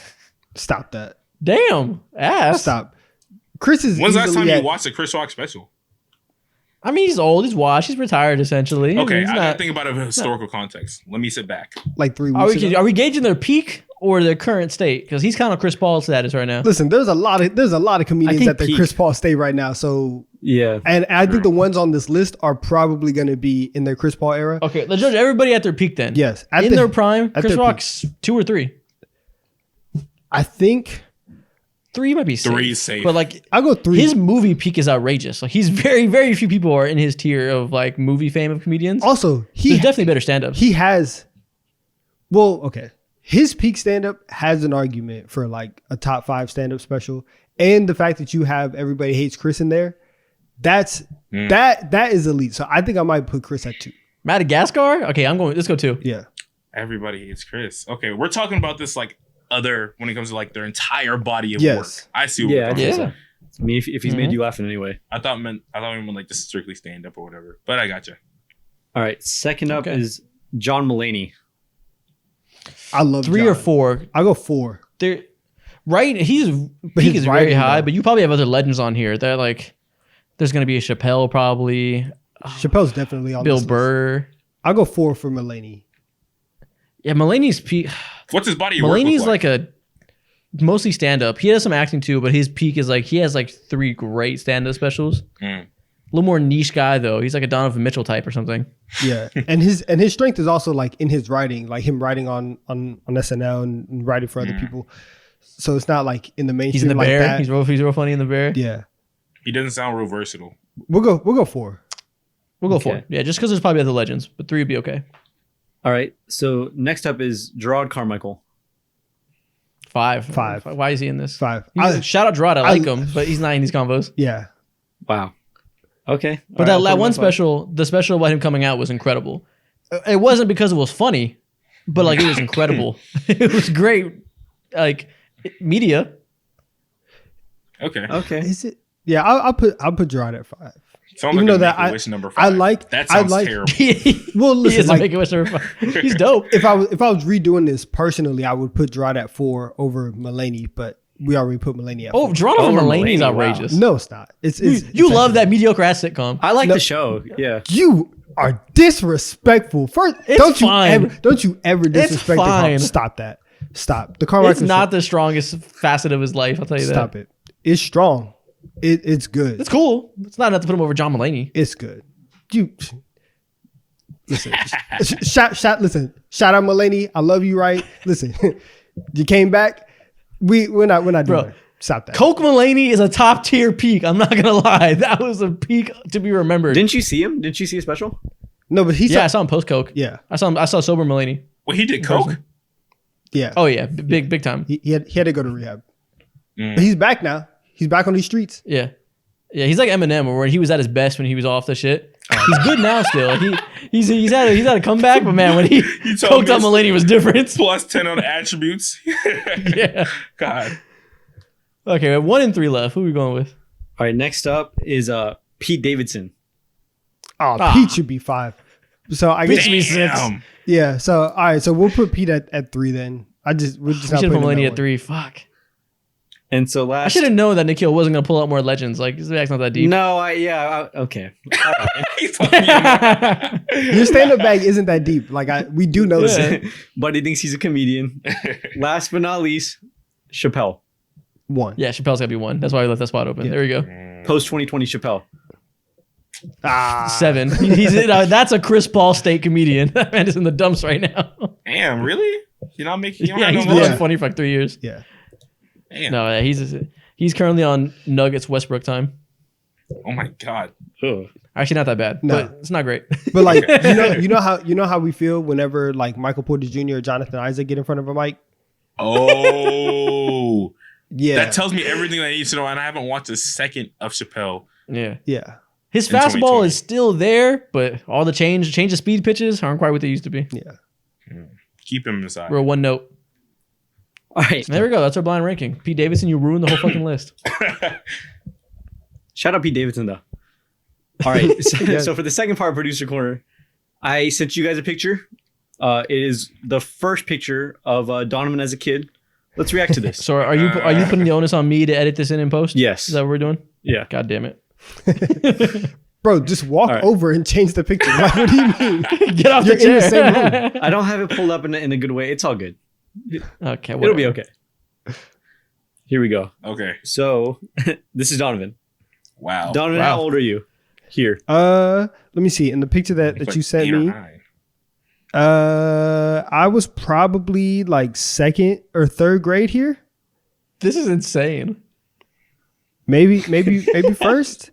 I was Beef definitely. neck. Wow. I can't remember. Oh my god. You're chubby, dude. You're on meat time timing. And you had glasses too.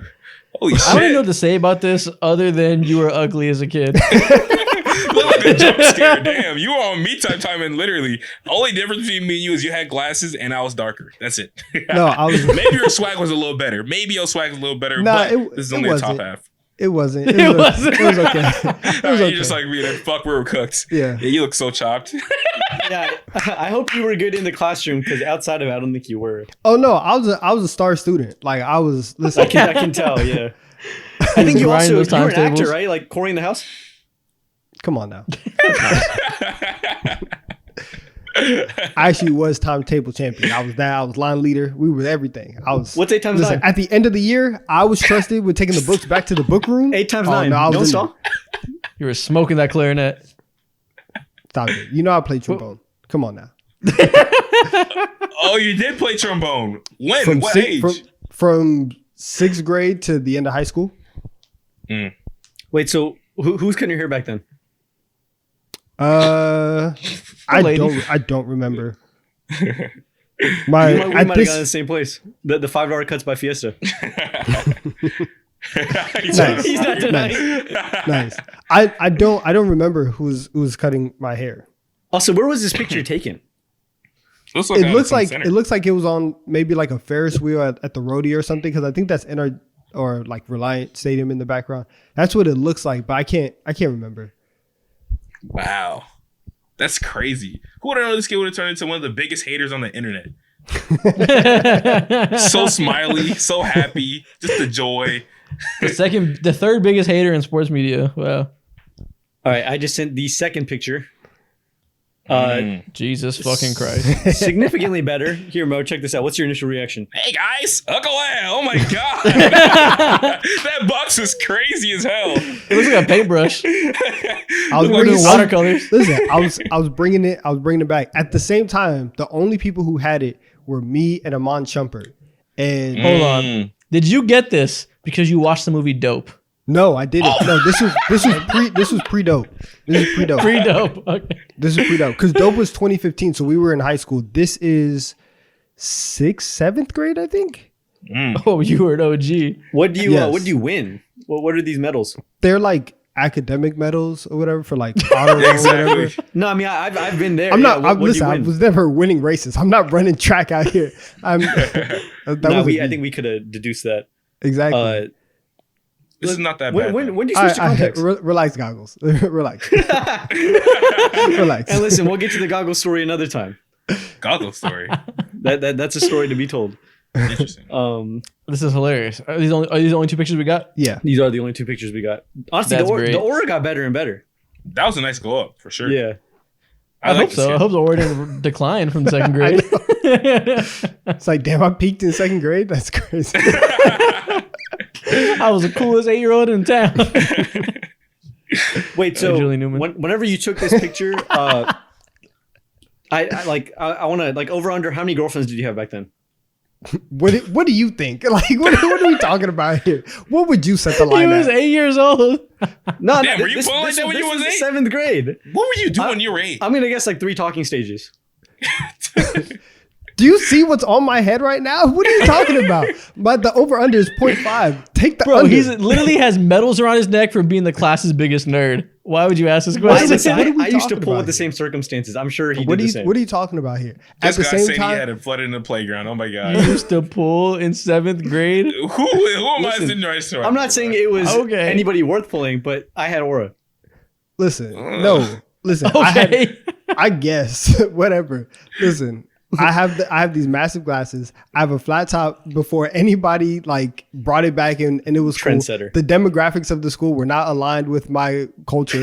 You know what I'm saying? Like, like things weren't Did you necessarily get working. bullied for this at all? I mean, of course. Like bullied is a very strong word. Like people made jokes, but Okay. it's not. What I've was never the been meanest bullied. joke that someone made towards you in school in your school career? What's the meanest joke you would make to this can't picture? remember. I I don't can't know. remember. You can't remember? None of that was scarring to you? No, that's Bro, what I'm back- saying. I was never Bro, it's like, I can bring it back It's- if you want. I it's can try been to a bring long us more time. memories. I've never I got a few. bullied. You didn't get bullied? No. You went to a A soft ShamWow school. off your Oh head. my god. No. We used to come out the hood. What is happening these days, bro? Oh my god. You didn't That's get not why. bullied? That's not where I grew up. Like that's that's not Oh me. my god. If you went to my middle school in Killeen, Texas, oh my God, it'd been hilarious. Nah, bro. When I tell you, back when I was around this age, my mom used to skin my head bald. I already have a dome on me. So imagine me Peanut head. OD skinny and just like Sandals, knee, toes out. like my head literally Ashy yeah, knees. sandals out, toes out, ashy as can be. Folks, every time I got a fresh cut, me just being bald, my head would get slapped by like 5 kids at school. Shoot Exactly. going crazy at lunch. No, I see it. Yeah. That's hilarious. And on that note, That's it. I think it's time for Nikhil to get the fuck out of that Yeah, chair because it's please TikTok get the time. fuck There we fucking go. Oh, new crayon just dropped. Shit. Let's roll. Crown Eaters rejoice!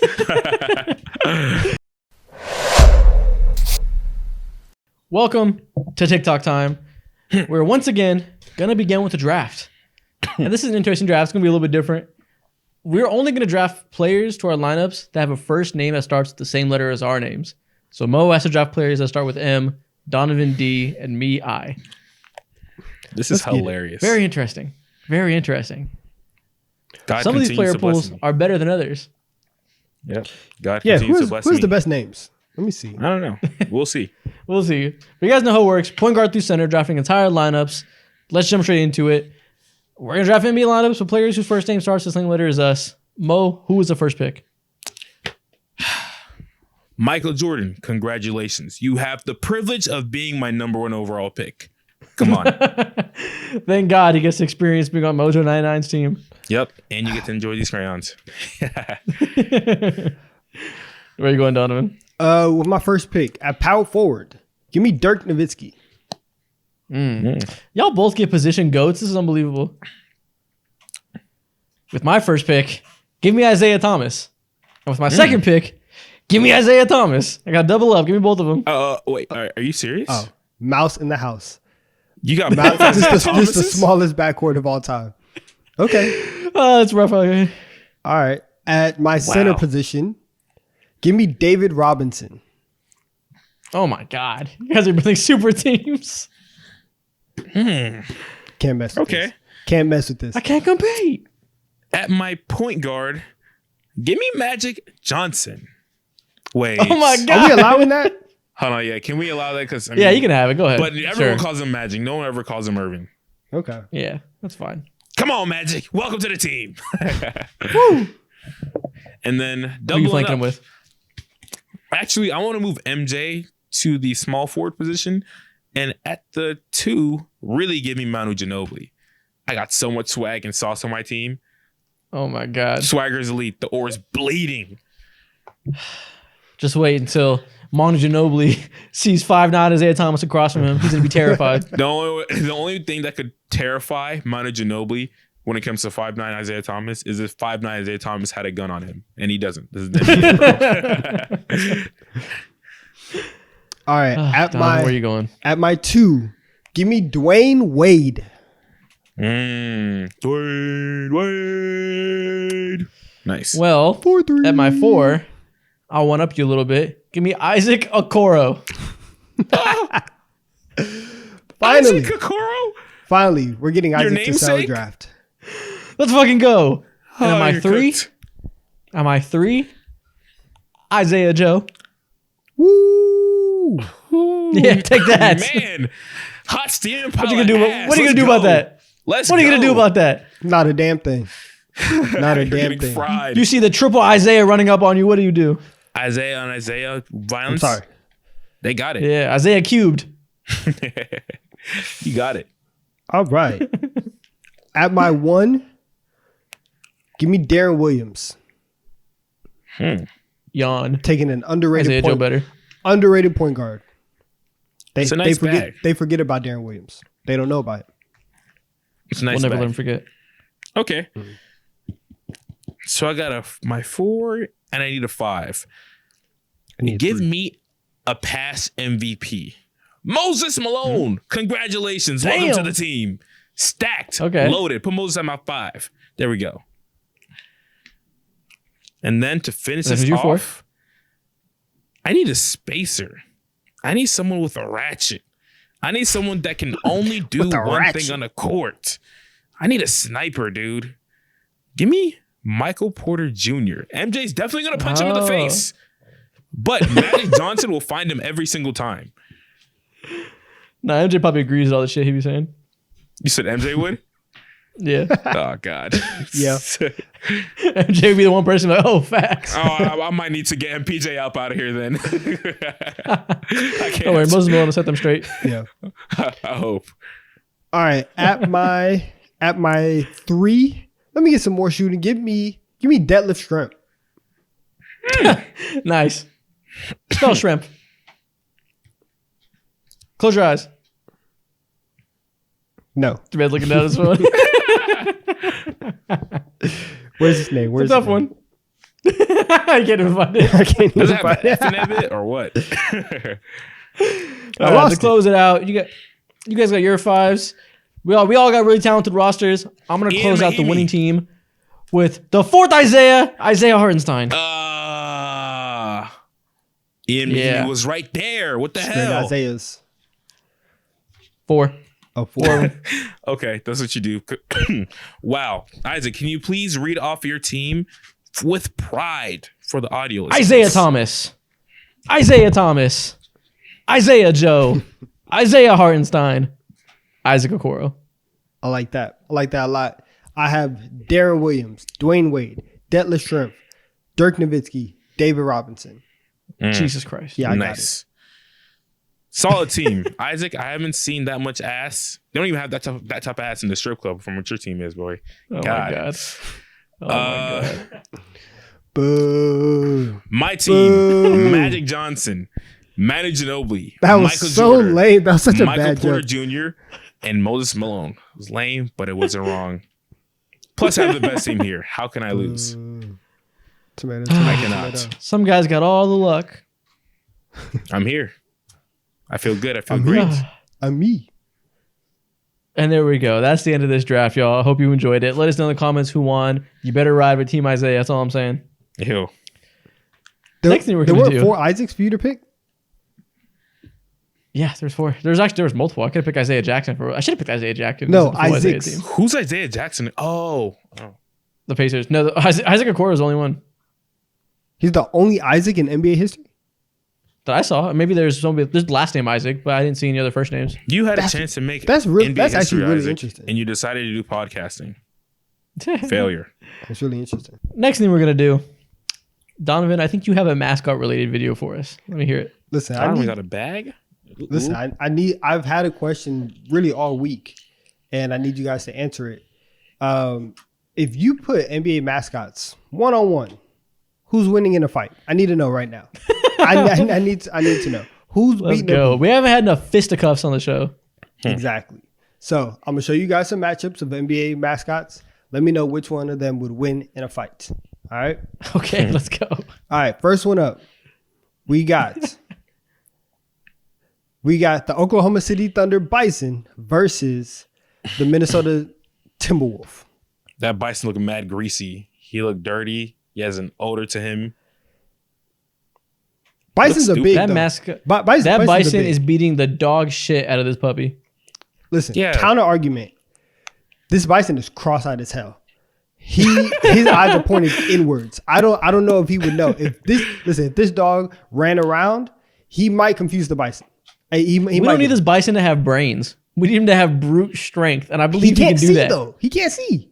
But he's a bison. That's You don't true. need to be able to see too much.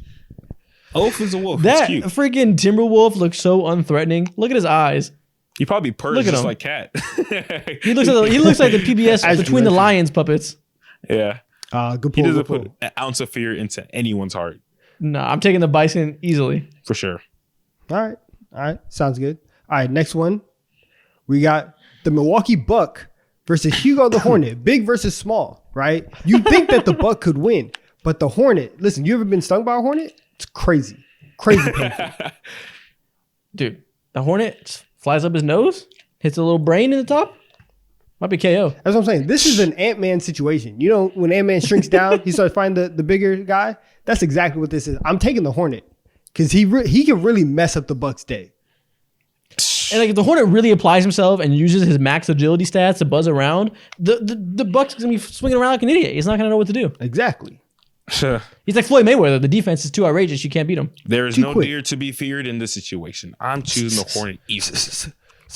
Jab, slip, uppercut, Technique is uppercut. ridiculous. Like he's hitting him with all the combos. He got him.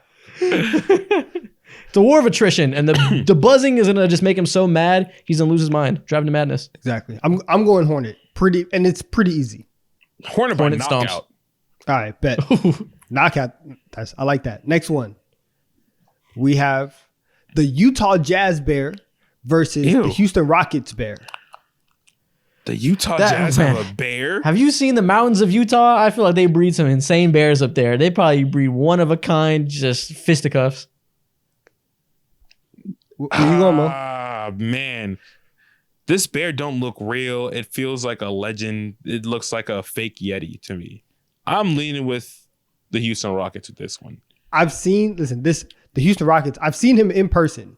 This Is is he the silly? friendliest bear you will ever meet. You can hold this bear's hand and he will walk you down the yellow brick road. You have to take the Utah Jazz. Man. This is a mountain No, bear. this is like I said. This is a Yeti versus Special Agent Oso. Like it's gonna be a beatdown.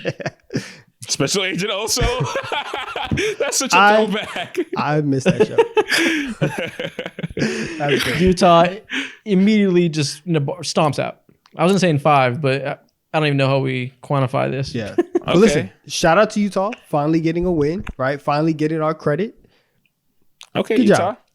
Salute. job. Will never Something happen good has again. happened in Utah for the first time on our show. And it will never happen again. All right. Don't get used to it. Next one. We got Battle of the Powers, right? We got the Orlando Magic versus the Washington Wizard. Who's winning? What is this wizard? This Sesame Street bullshit? Yeah, he's he looks like he's the Orlando Magic one? This is also Sesame Street. Who's the- He has little kazoos The wizard coming looks out like of his Cookie nose. Monster's cousin nobody talks to because he does some weird stuff in his free time. He has kazoos coming out of his nose and wearing a star headband. He is Sesame Street adjacent. Yeah, but he looks He's down the dangerous, block though. from Sesame Street. Exactly. Yeah. Who do we go with here? How do we decide this one? I'm going with your Magic? Orlando Magic mascot for sure. Why? He's Why? weird. He pulls tricks up his sleeve that this wizard in Washington just doesn't have in his bag. Plus, he's girthy too. Look at that size. How can you stop that? Oh, Okay. okay. Okay. I see. Listen, Shout out girth. You're a man of girth. You value girth. I see it. That does it, I guess. I All just right. tell no lies. Next one. We have the New Orleans Pelicans Baby King Cake versus the Atlanta Hawk. Now listen, in all my years of life, I have never seen anything more threatening than this motherfucking baby. This baby is stomping out every match you put against him. I would rather face Muhammad Ali than this baby. I ain't gonna lie. That baby looks like the monster under my bed that I would cry about when I was 7 years old. I'm taking this baby 10 times out of 10. Listen, This you get 5 Nights at Freddy's baby. This is insane. This is I don't even want to. I can't imagine having to touch it. you get a baby souped up on king cake, right? Already 3 times the size of a sumo wrestler, and you throwing voodoo magic? Nah, the baby got it. Oh my god. The baby magic. This baby was supposed to be casted in the movie Annabelle, bro.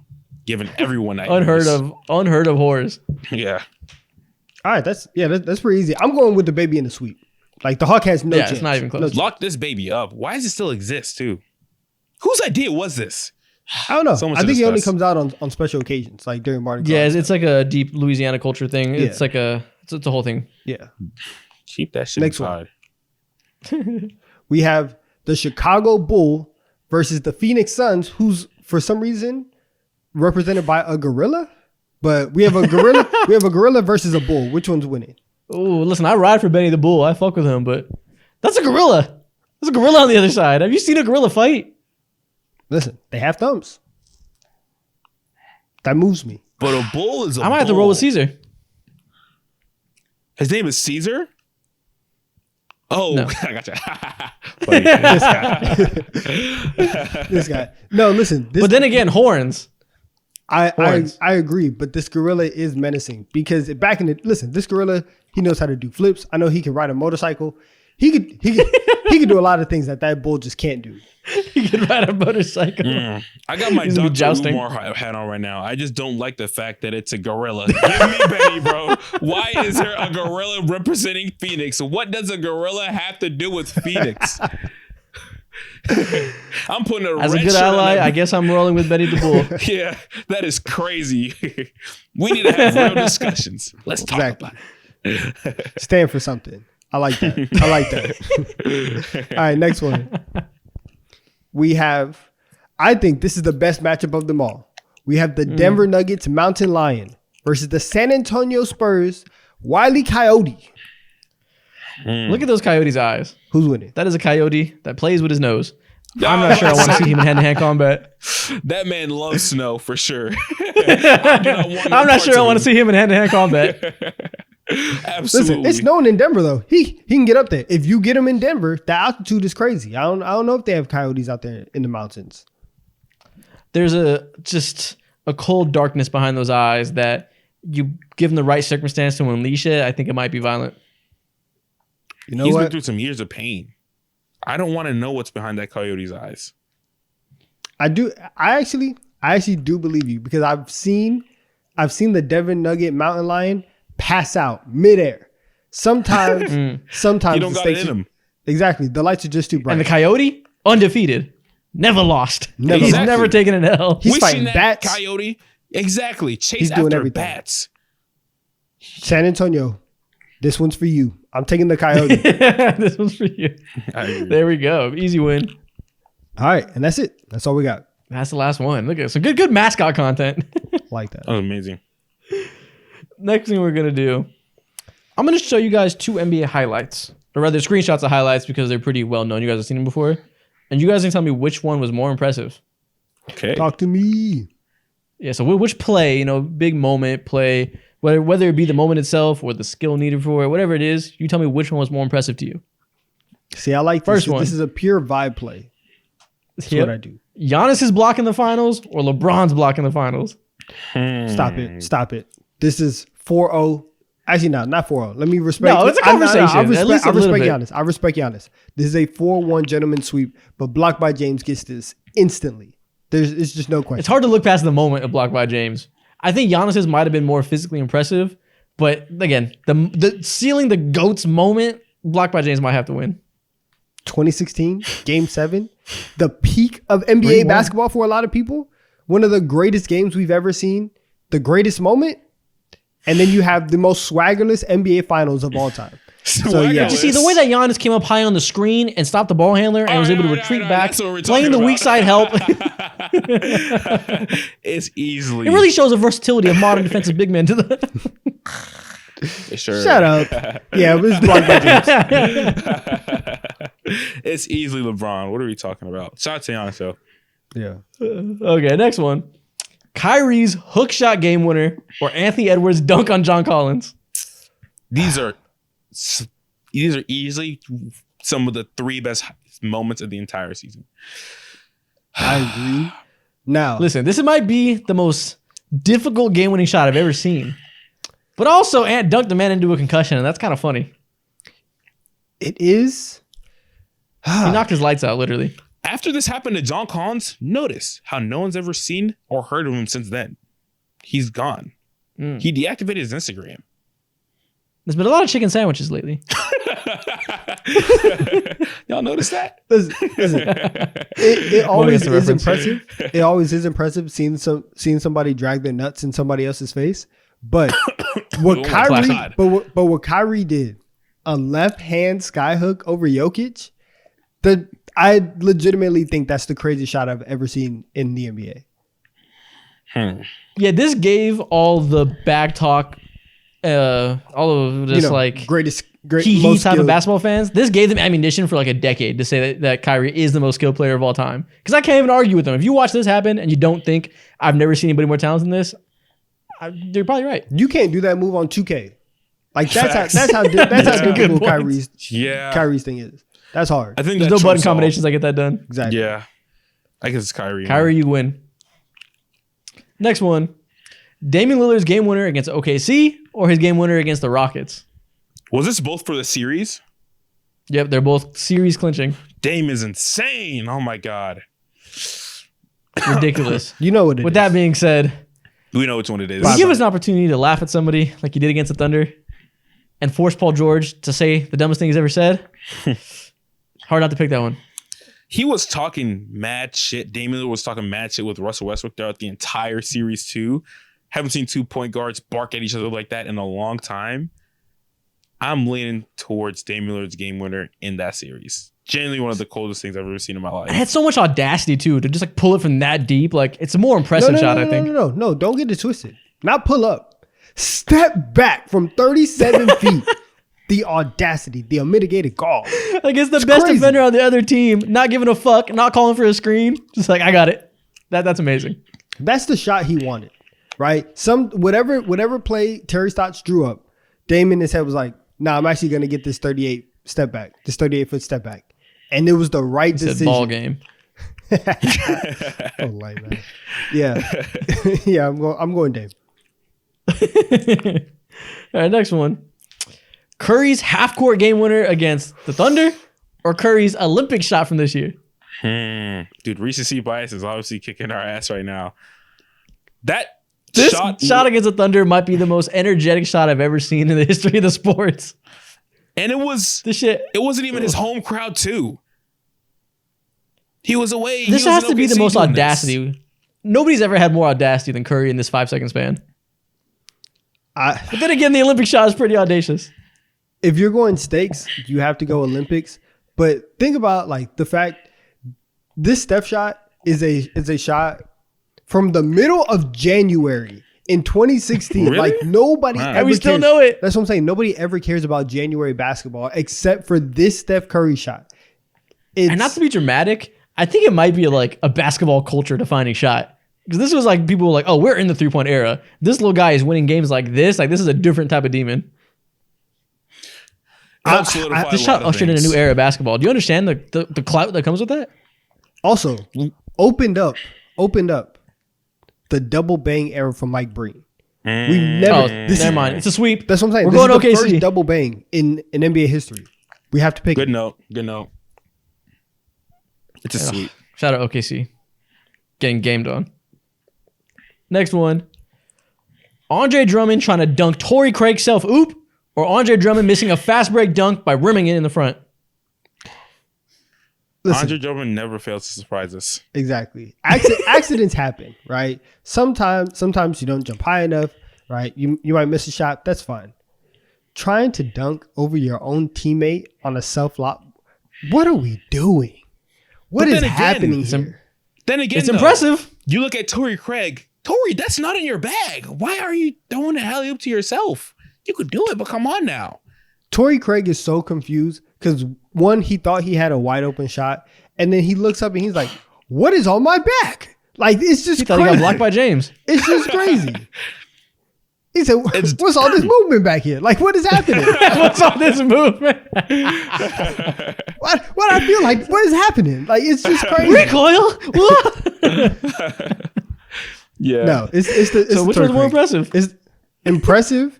The fact that Andre Drummond had the thought of like, yeah, I'm gonna do this, and to pull it off. That's just wild. The sequence of events to think that you can pull some of this like this off and think that it would result in something good for your team, positive for your team, is genuinely bizarre. So it's definitely Andre Drummond and Torrey Craig for sure. More impressive. Yeah. Okay. Next one. Kawhi's game winner versus Philly or Michael Jordan's The Shot against the Cavs? Both series ending wins. How many shots? I would say Kawhi's was more exciting because that ball bounced on the rim like 6 times. But then the shot came with a crossover. The Shot has its own name. It has branding. That's pretty hard to beat. Exactly. But then again, he pushed off. Not on this one. Oh, no, I'm thinking of the Jazz one, aren't I? Yeah. Okay, never mind. Also, he's wearing Bread Fords, which is arguably a top 3 Jordan shoe of all time. So I'm going with The Shot. Okay. But this is also the best thing that ever happened to Canada. Hey, that's so true. Donovan, you have a lot of Canada slander to make up for. I think you better side with them. What did I do to the Canadians? I don't listen. Now, you owe them a DEI Canada pick. DEI. I don't owe anybody anything. Give me Michael Jeffrey Jordan. Canadians, I at least stand with you. I'm outvoted though. I'm rolling with the claw. Finna send you out. Oh there. wait, I'm not. We move. And that's the last one. Next thing we're going to do, we're going to bring back a T3 staple, but with a twist. A staple. You guys are going to blind rank 5 players, but you're not going to know the category until the end. Okay, blind rank So players. this- you're list is blind gonna suck. ranking This list is gonna while suck. blind to what you're ranking about. Okay. We're So just- 5 players. Okay. So you gotta try to figure it out, I guess. I don't know. We'll see. Better take some cautionary picks. I don't know. Okay, I'm just going off it straight off. How good are you? That's it. So, I don't know. So blind rank these NBA players without knowing the category until the end. First do it. off, Alex Caruso. Great dude. Great Okay dude. shooter. Great Fantastic role defender. player though. Maybe Good 3 might be teammate. solid. Yeah. I go 3. I go 3 with Caruso. Yeah, 3 solid. He just feels like a nice middle of the pack guy. Yeah. Yeah. He doesn't do anything terrible. All right, Alex Caruso, welcome to number 3. This white Number guy. 2. Next up, LeBron James. Ooh. He might be number 1 when it comes to anything. Anything. Can shoot. Cool nickname. He wears a headband as well. Good defender. Shout out the headband. Do we think that this is a headband ranking? Potentially. And if that's the case, it don't matter what ranking it is. LeBron always just finds his way to be number 1. Number 1. That's crazy, Glaze. It's the truth. We can rank fashion. We can rank chess ability. He we can't can rank ball handling. Number 1, LeBron. The likelihood of me being right is 99%. I'm taking those odds. Oh, okay. All right. Dennis Rodman. Could this... What are we doing here? What are we talking about? What is Dennis Rodman good at? Putting that shit on and having aura before anyone knew what it was. Are we talking about one? Are we putting Dennis Rodman at 2? Or Auteur. He Let's might do it. be... Well, Wait, where do actually, you want to no. put him? Actually, no. Let's put Rodman at 4. Okay. Let's put him at 4. Caruso was a Laker. Okay. That's one thing that's carrying him. And he won a championship too. John Morant. Oh no, Oh no. I don't know what this is. Golly. Hopefully, could this be defenders, Donovan? No, Blind ranking defenders? no, it can't be. Can't be. Then whatever this might be, John Murray might end up being too. Is this somehow Instagram followers? Is Dennis Rodman on Instagram like that? I think Josh should be too. He All deserves right, it. we'll put Jai 2. Gritty Okay. man. Could be most influential. That Let's means do for it. our last spot at number 5, we got Joakim Noah. Oh yeah, put him. And at this was a 5. blind ranking of the best haircuts. Dang it. Everyone's hold on. You got LeBron at let's number make some 1. rationale. LeBron Well, has listen. found a way to keep it on his head. John Morant, the dreads are crazy. Everyone's gonna be bald at some point in their life. Face it, Who? y'all. Not me. Not me. Donovan. I'm getting the surgery. Turkey. I'm- Turkey. Donovan, Turkey, Donovan, turkey. I know what your dad looks like. Your dad looks like my dad when it comes to the top of the head. We're gonna be I'm done for getting the procedure. I'm not doing it. I'm not doing it. I'm going over there. My head gonna be swollen for about 7 months, but I'm getting that surgery. it. Send me the itinerary. All right, next thing we're gonna do. I went on Ranker, the website where the community votes on things and they produce top 10 lists of various categories. And I looked at their rankings of the biggest floppers in the NBA. So I want you guys to guess Ranker's top 10 floppers. Oh, okay. All right, number Again, one. this is according to people on Ranker. So if you disagree with the public. Okay, let's do it. So Got you. 1 through 10, you guys are gonna guess them. All right. First one, Jalen Brunson. Jalen Brunson is not in the top 10. Dummy. Number one, LeBron Bro. James. LeBron is number 1. Okay, Come on, man. You got it. Come on. I take it Marcus to the Smart. chin. Marcus Smart is number 4. Kyle Okay. Lowry. Mm. Kyle Lowry is number 7. Draymond Green. Mm. Oh my God, you're flying through it. Draymond Green is number 8. Okay, cool. Chris Who Paul. else? Ooh, good pick. Chris Paul is number 5. James Harden. Mm. You guys, this is too easy for you. James Harden is number 2. Ooh. I know who be What are doing we this. missing right now? You Trae guys Young. went too fast. Nikhil just gave up. He made his brain short circuit. He can't keep up. Short circuit. That's no visual. Okay, what are we left? What's left? Is Trae Young on this list? Trae Young is number 6. Ooh, if Trey's on there, Luca has to be on there too. Oh, good pick. The public thinks he's a whiner, not a flopper. Luka didn't make this list. All right, he so should've. what do we have left? Who else do we need? You have number 3, number 9, and number 10. Is Jokic on this? No, of course not. Oh, How Joel dare you Embiid. disrespect Jo- yes. Joel Embiid is number 3. How did There you we not go. guess him? Yeah. There we go. Yeah, 9 and 10 left. 9 and 10 when it comes Okay. to floppers. When it comes to flopping, do people hate Jimmy Butler like that? Put him on. No. ours. I'm just guessing. I'm just throwing out names.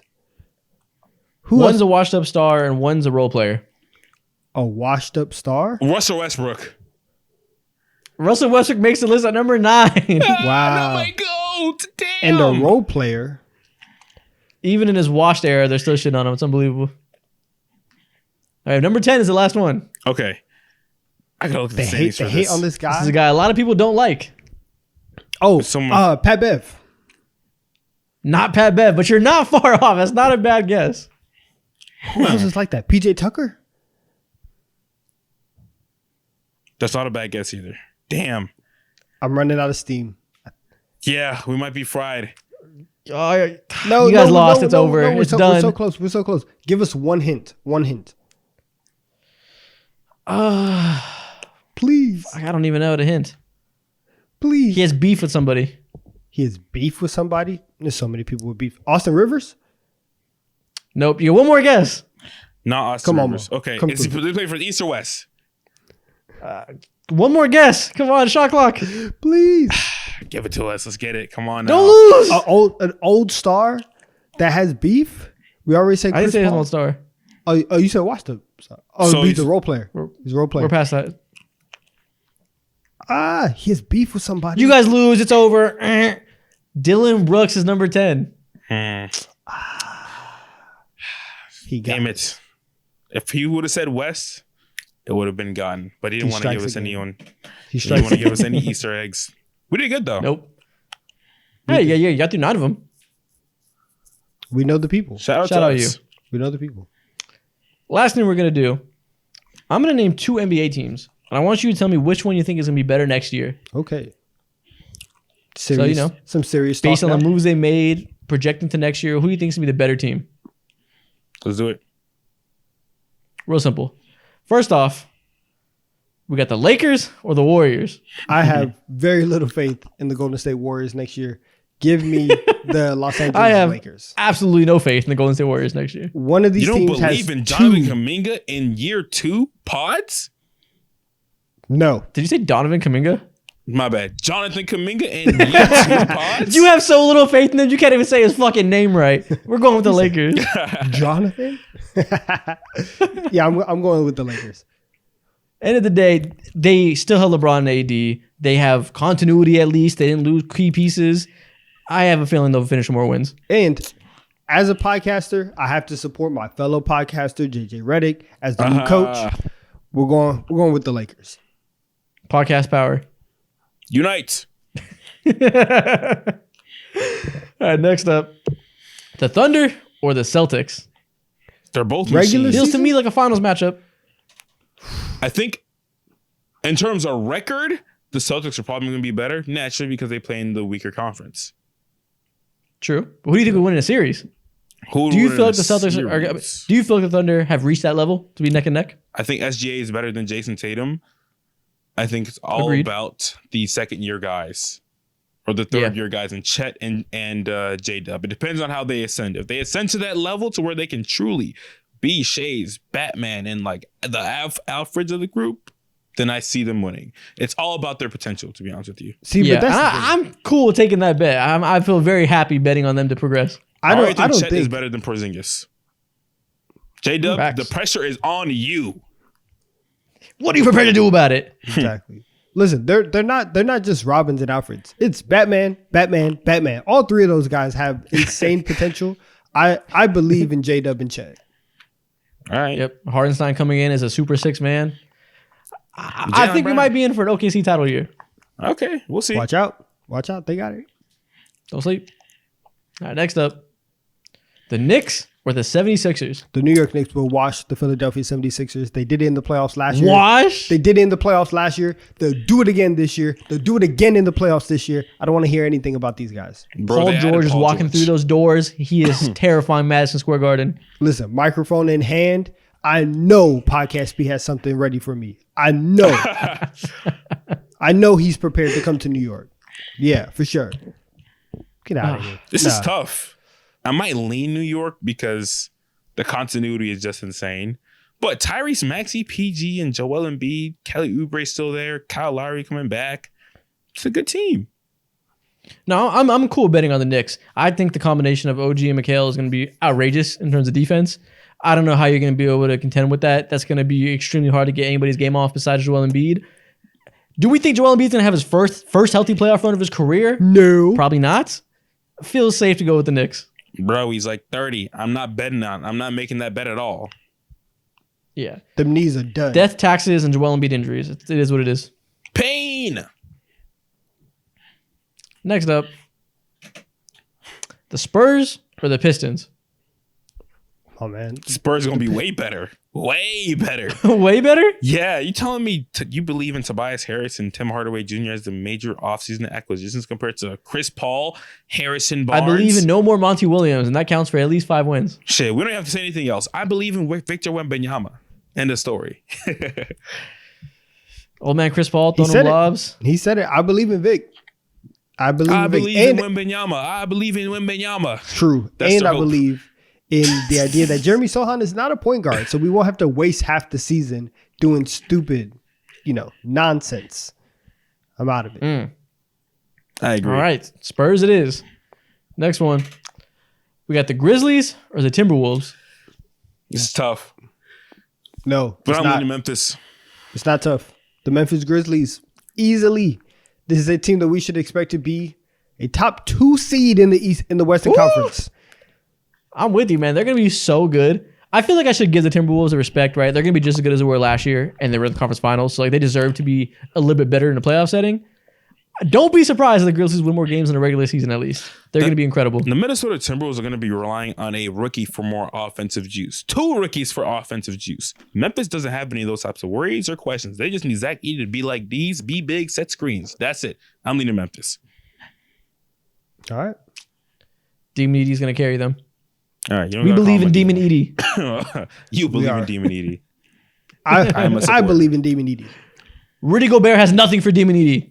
He does. Don't you ever disrespect Rudy Gobert like that again in your No, life. Gobert's gonna get put in the basket by Demon Edey. One drop step next is up. over. The Nuggets or the Mavs? I'm still going with the Nuggets. I know Wow. that they've lost a lot of depth, and I know that the Mavericks are coming fresh off of a finals loss, but I don't know. I'm going to put my faith in Nikola Jokic and Jamal Murray, and that's just how I'm going to do it. Not a bad option, you know. If you have to make a bet, betting on the best player in the world is pretty safe. But the other team has a guy who might be the second best player in the world. I don't know. It's, with KCP going out the door, the Mavs are getting better. It's getting kind of close. I'm leading the Dallas Mavericks. But with They that being added said, I'm still so going much with the Nuggets. What? Really? In a playoff setting, I'm not picking against Nikola Jokic. I don't care. Give me the Nuggets. I don't know Even if the Mavericks after- are going to be top 4. All right. What? What? What are we talking about right now? I don't. They Denver, added Klay Thompson, Denver, Najee Marshall. OKC, Memphis, Minnesota. I can easily see all 4 of those teams being better than Dallas. I don't know, man. They're going to be relying on a year 2 player who ain't getting no burn. They're going to be relying on these rooks to fulfill what KCP used to do. And their bench still sucks. It's tough. I'm just saying fine. I can see it. It's Jokic, so I get it. Yep. Simple as that. Next up, the Nets or the Wizards? How you go mid on mid? How you go ass on ass? Mid is too generous. So it's What are we Cam doing? Thomas versus Kyle Kuzma. 1-on-1 king of the court, Cam Thomas versus Alex Sarr. Who wins? Alex are just taking straight jumpers, bro. So it's gonna be Cam Thomas. Like it's not. It's gonna be a blowout too. I think the Nets will be better than the Wizards by 2 games next year. Yeah, they still got all their wings. Cam Johnson, Dorian Finney-Smith Jr., Nick Claxton, Cam Thomas is gonna give people buckets too. I'm leading the Nets for sure. If the Wizards aren't better than the post Mikal Bridges Nets, they need to deconstruct the franchise. That'll be an That's what they're embarrassment to the doing. sport. That's why they traded for Jordan Poole. There will be very few teams in NBA history that are worse than the 2025 Brooklyn Nets.